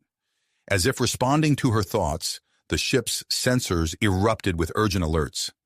Captain, multiple breaches detected. Lieutenant Patel's voice cut through the tension.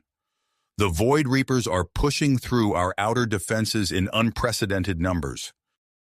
Hawkins leaned forward, her eyes fixed on the tactical display. Show me. The main view screen flickered, revealing a swarm of Void Reaper ships pouring through dimensional rifts. They moved with eerie synchronization, their dark forms contrasting sharply against the stars. All hands, battle, stations, Hawkins ordered, her voice steady despite the gravity of the situation. Helm, set course for the Nexus Gate. We need to ensure its completion at all costs. As the Pathfinder surged towards Jupiter, the full scale of the invasion became apparent. The Void Reapers were striking simultaneously across the solar system, testing Earth's defenses for weaknesses. The ship shuddered as it passed through the intense energy field surrounding Jupiter. Outside the viewports, massive storms raged across the gas giant's surface, dwarfing even the largest ships in the Sentinel fleet. The Nexus Gate's energy output is causing severe electromagnetic disturbances, reported the science officer. It's affecting Jupiter's magnetosphere. Hawkins watched as construction teams scrambled to complete the final sections of the Nexus Gate amidst the chaos. General Stern's face appeared on a side screen, his expression grim. "Captain Hawkins, I'm diverting a portion of the Sentinel fleet to protect the construction site," he said. "We can't afford to lose the Nexus Gate now." "Understood, General," Hawkins replied. "We'll do our part to keep the Reapers at bay." As the Pathfinder joined the defensive formation around the Nexus Gate, reports flooded in from across the system. On Earth, the partial Dyson sphere had reached 45% completion, but the rapid energy absorption was causing unforeseen complications. Dr. Elena Rodriguez's voice crackled over the comms, her tone urgent. "Captain, we're experiencing cascading failures in the global power grid. The xenofauna network is becoming unstable. We need time to implement emergency protocols." Before Hawkins could respond, a violent tremor shook the ship. Alarms blared as the tactical officer shouted, "Massive seismic activity detected on Earth. The Pacific Ring of Fire is going critical." Hawkins clenched her fists, torn between the immediate threat of the Void Reapers and the unfolding disaster on Earth. She opened a channel to her brother. "Derek, what's the situation on Mars?" Colonel Derek Hawkins' face appeared on screen, his features set in concentration. "We're holding for now, Sarah. The neural interface tech is giving us an edge. We've identified a weakness in their attack formation." As Derek coordinated the defense of Mars, Sarah turned her attention back to the battle unfolding around Jupiter. The Void Reapers were pressing hard, their ships weaving through the gas giant storms with unnatural precision. "Captain," called out the helm officer, "we're receiving a priority transmission from Dr. Volkov on Mars. He's requesting our assistance with a critical mission." Hawkins hesitated for a split second before making her decision. "Lieutenant Patel, you have the bridge. Coordinate with General Stearns to hold this position. I'm taking a team to rendezvous with Dr. Volkov." Within minutes, Hawkins had assembled a small crew and boarded a high-speed shuttle equipped with progenitor technology. As they sped towards the outer reaches of the solar system, Dr. Volkov briefed them on the mission. "We've developed a network of space-time distortion devices," he explained, his holographic image flickering slightly. "If we can plant these beacons in key locations, we'll have an early warning system for future Void Reaper incursions." The mission was fraught with danger, requiring the shuttle to penetrate deep into Reaper-controlled space. As they approached the first deployment site, Subject Alpha, who had insisted on joining the mission, suddenly convulsed.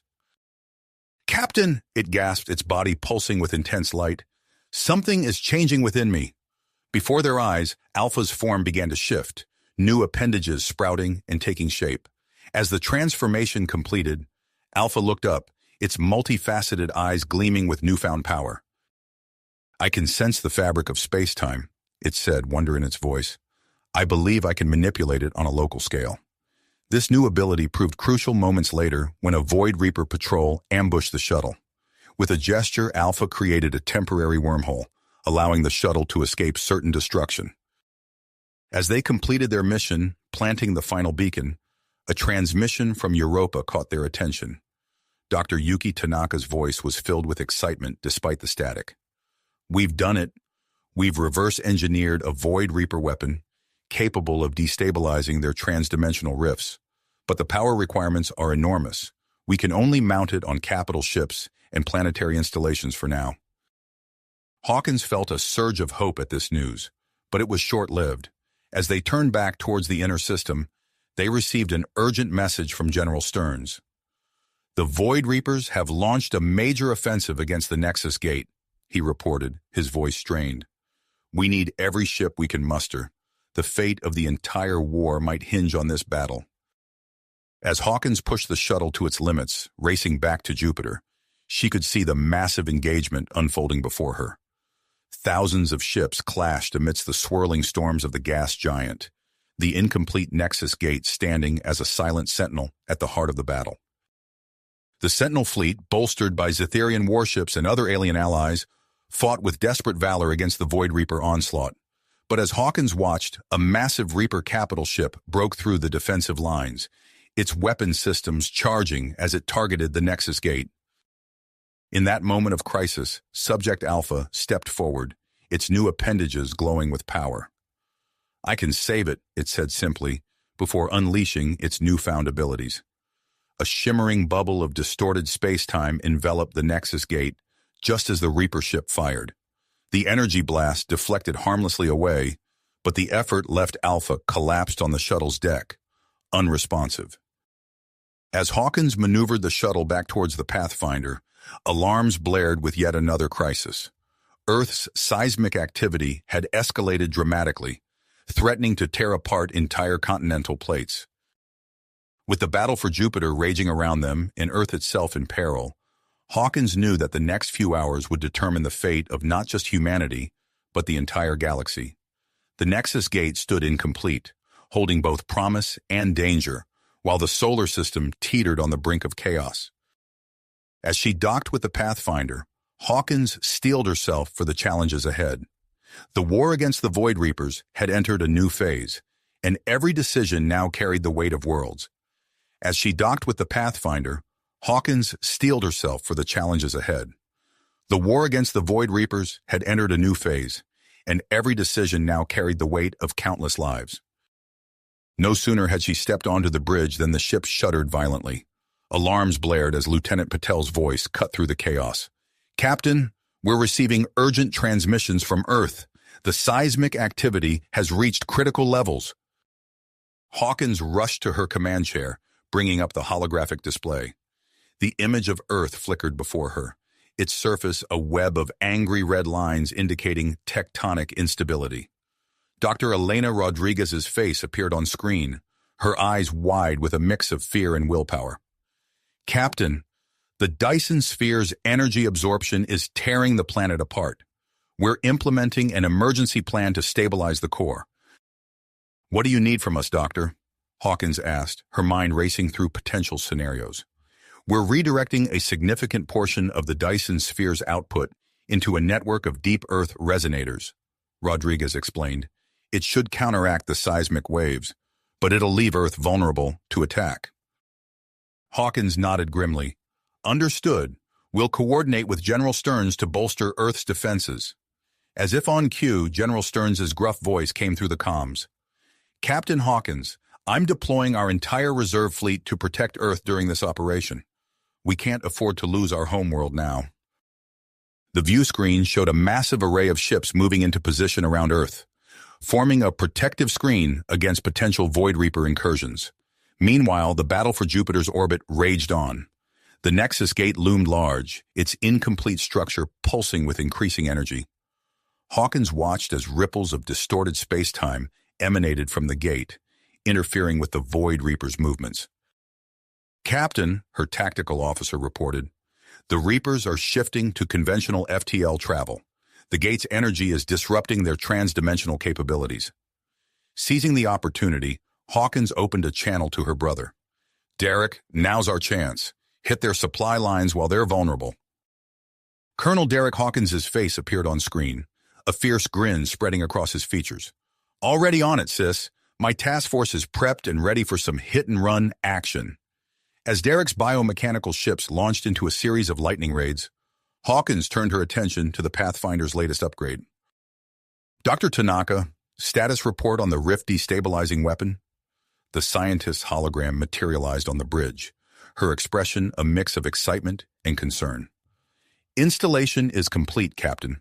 The Pathfinder's progenitor-enhanced systems allow for multiple firings without overload. But remember, this is still a prototype." Hawkins nodded. "Understood. We'll put it to good use defending the Nexus Gate."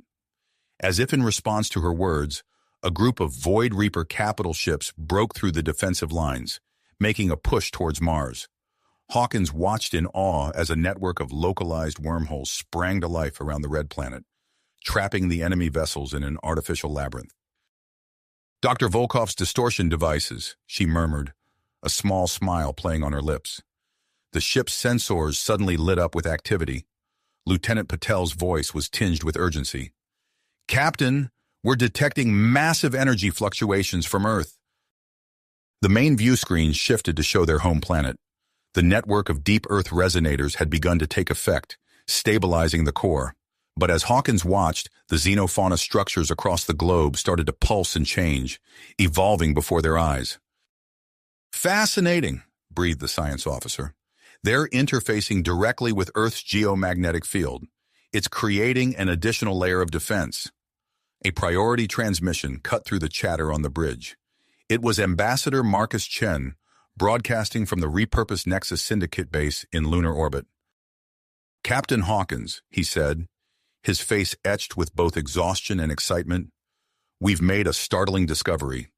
Dr. Tanaka's team on Europa has found evidence suggesting the Void Reapers are artificial constructs created by an even more advanced civilization."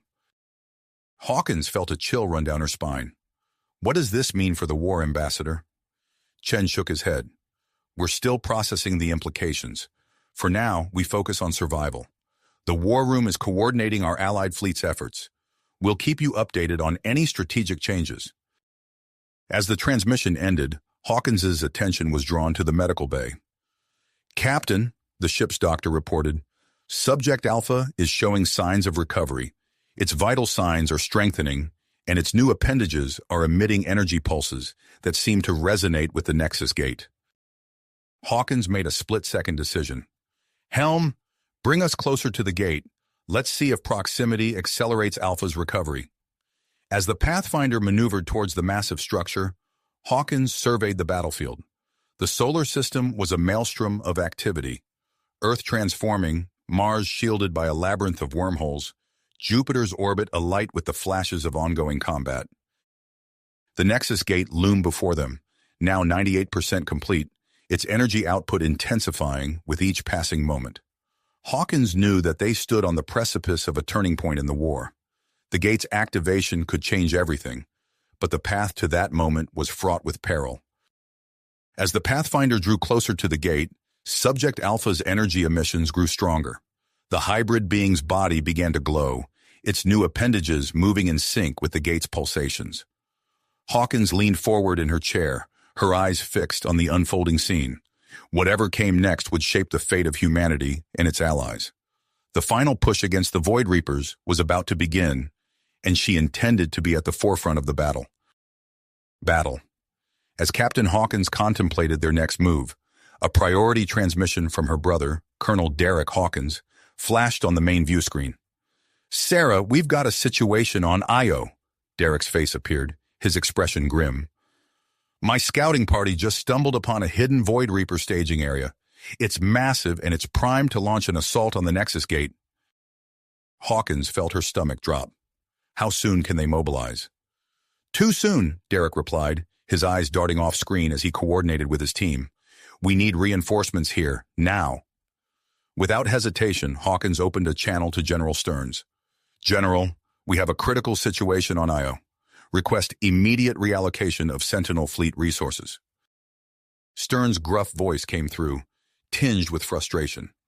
"Understood, Captain. I'm redirecting a significant portion of our fleet to neutralize the threat. Hold the line at the gate." As Hawkins watched the tactical display, a swarm of Allied ships broke off from the main battle and surged towards Io. The defense of the Nexus Gate was about to become much more challenging. Suddenly, the ship's comm system crackled to life. Dr. Elena Rodriguez's excited voice filled the bridge. "Captain Hawkins, we've done it. We've stabilized Earth's core." The main view screen shifted to show a live feed from Earth. The angry red lines indicating tectonic instability were fading, replaced by a calm blue glow. "The fine-tuning of our deep Earth resonators has mitigated the seismic activity," Rodriguez explained, her face beaming with pride. "We can now reallocate power back to Earth's defensive systems." As if on cue, the planet's shields flared to life, a shimmering barrier expanding outward from the atmosphere. Hawkins allowed herself a moment of relief before turning her attention back to the immediate threat. "Lieutenant Patel, status report on Subject Alpha," she ordered, her eyes fixed on the Nexus Gate looming before them. "Captain, you're not going to believe this," Patel replied, his voice filled with awe. Alpha's awake, and its new appendages are emitting complex energy patterns. They seem to be interacting with the gate's systems somehow. Hawkins made a split-second decision. "Helm, bring us in. We're docking with the Nexus gate." As the Pathfinder maneuvered towards the massive structure, Hawkins felt the ship vibrate with an unfamiliar energy. The moment they made contact with the gate, a surge of power rippled through the vessel. On the bridge, Subject Alpha appeared, its body glowing with an otherworldly light. Without a word, it moved towards the nearest console and placed its appendages on the surface. The ship's systems came alive with a flurry of activity. "Captain," the science officer called out, "I'm detecting a massive energy surge propagating through the artifact network across the solar system." Hawkins watched in amazement as the xenofauna structures on Earth began to reconfigure, forming new, intricate patterns. A powerful energy field extended beyond the planet's atmosphere, creating yet another layer of protection. Before she could fully process this development, an urgent message came through from Mars. Dr. Alexei Volkov's face appeared on screen, his expression a mix of concern and perseverance. "Captain, we've detected an anomaly in our space-time distortion field," he reported. "It's a group of Void Reaper infiltrators attempting to bypass our defenses." Hawkins nodded grimly. "Understood, Doctor. Alert General Lee immediately. We can't let them gain a foothold on Mars." As she coordinated with the Martian Defense Forces, another transmission came through.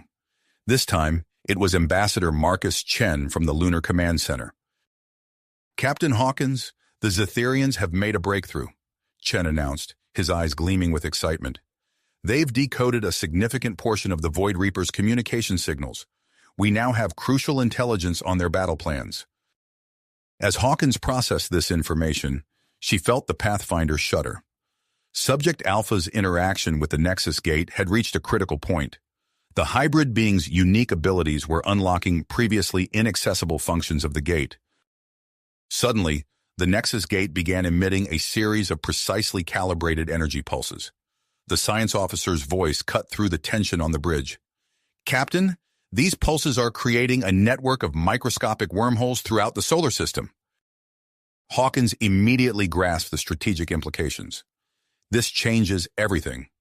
Open a channel to General Stearns." As Stearns' face appeared on screen, Hawkins quickly briefed him on the new development. The general's eyes widened as he understood the potential of this new capability. "Excellent work, Captain," Stearns said, a rare smile crossing his face. "I'm initiating Operation Thunderbolt. We'll use this network to launch simultaneous attacks on multiple Void Reaper strongholds. It's time to take the fight to them." As the Allied fleet began to move with unprecedented speed and coordination, Hawkins received one final transmission. It was Dr. Yuki Tanaka from Europa, her face flushed with excitement. "Captain, we've made a critical discovery," Tanaka reported. "We've identified a specific frequency that disrupts the Void Reaper's transdimensional abilities. We're modifying the rift destabilizing weapon now. This could be the key to victory." As Hawkins absorbed this latest development, she surveyed the tactical display.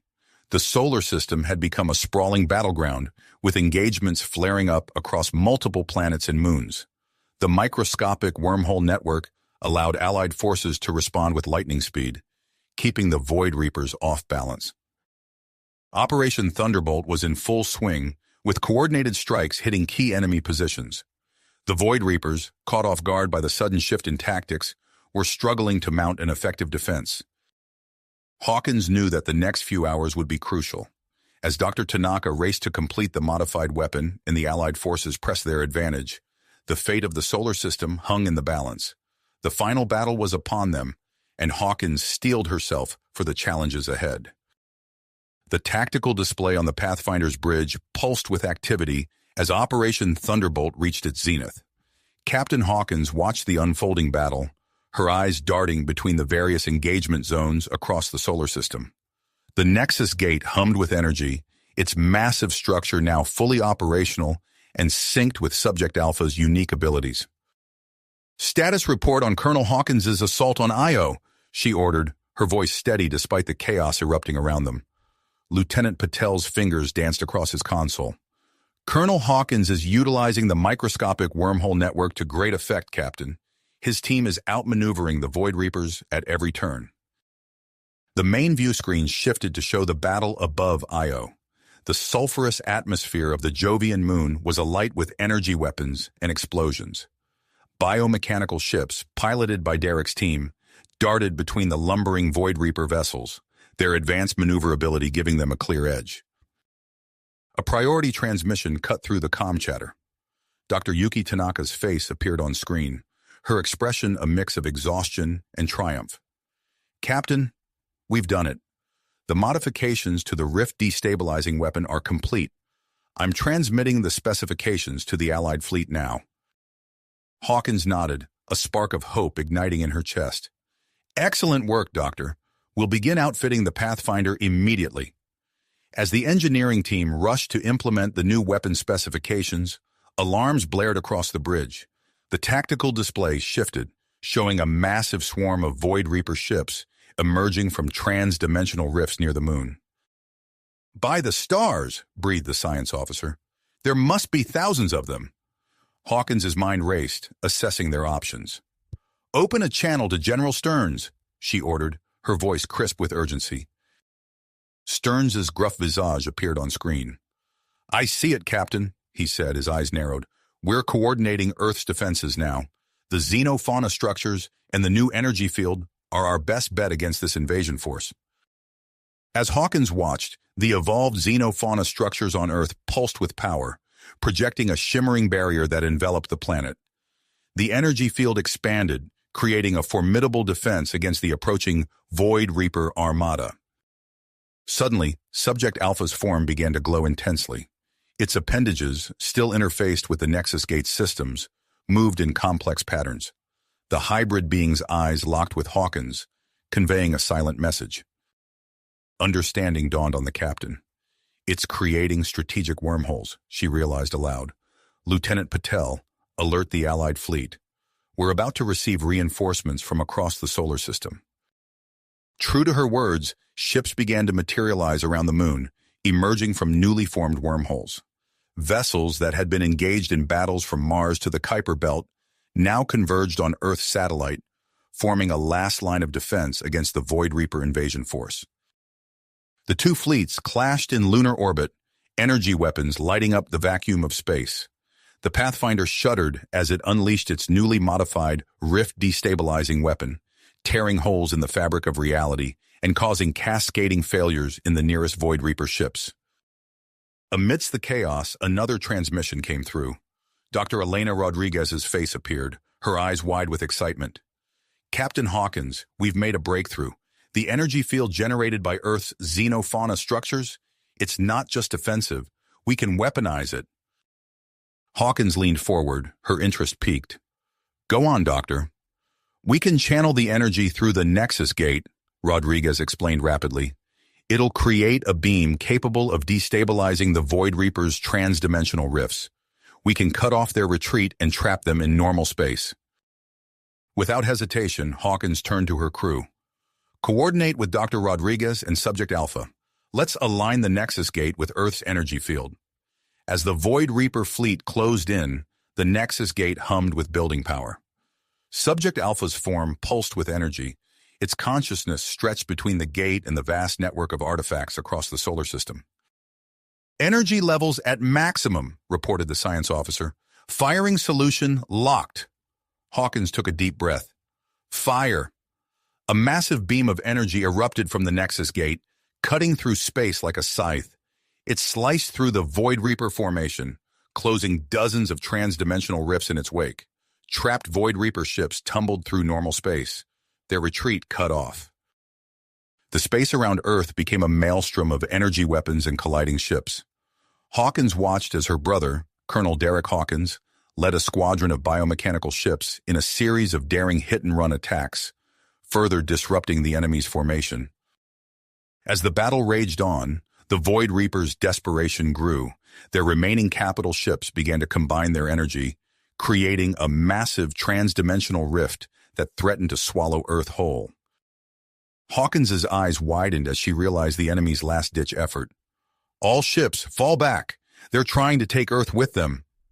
As the rift expanded rapidly, Subject Alpha's form began to pulse with an intensity that made it painful to look at directly. The hybrid being channeled the full power of the Nexus Gate and the artifact network through its body, creating a counter-rift that intersected with the Void Reaper's creation. The two rifts collided in a spectacular display of energy, creating a feedback loop that began to tear apart the Void Reaper fleet. The space around Earth became a swirling vortex of transdimensional energy, with the remains of the enemy armada caught in its grip. All Allied ships retreat to safe distance immediately, Hawkins ordered, her voice cutting through the chaos. She watched as the vortex grew, its energies building to a critical point. In a blinding flash of light, the vortex collapsed in on itself, taking the Void Reaper fleet with it and sealing the rift between dimensions.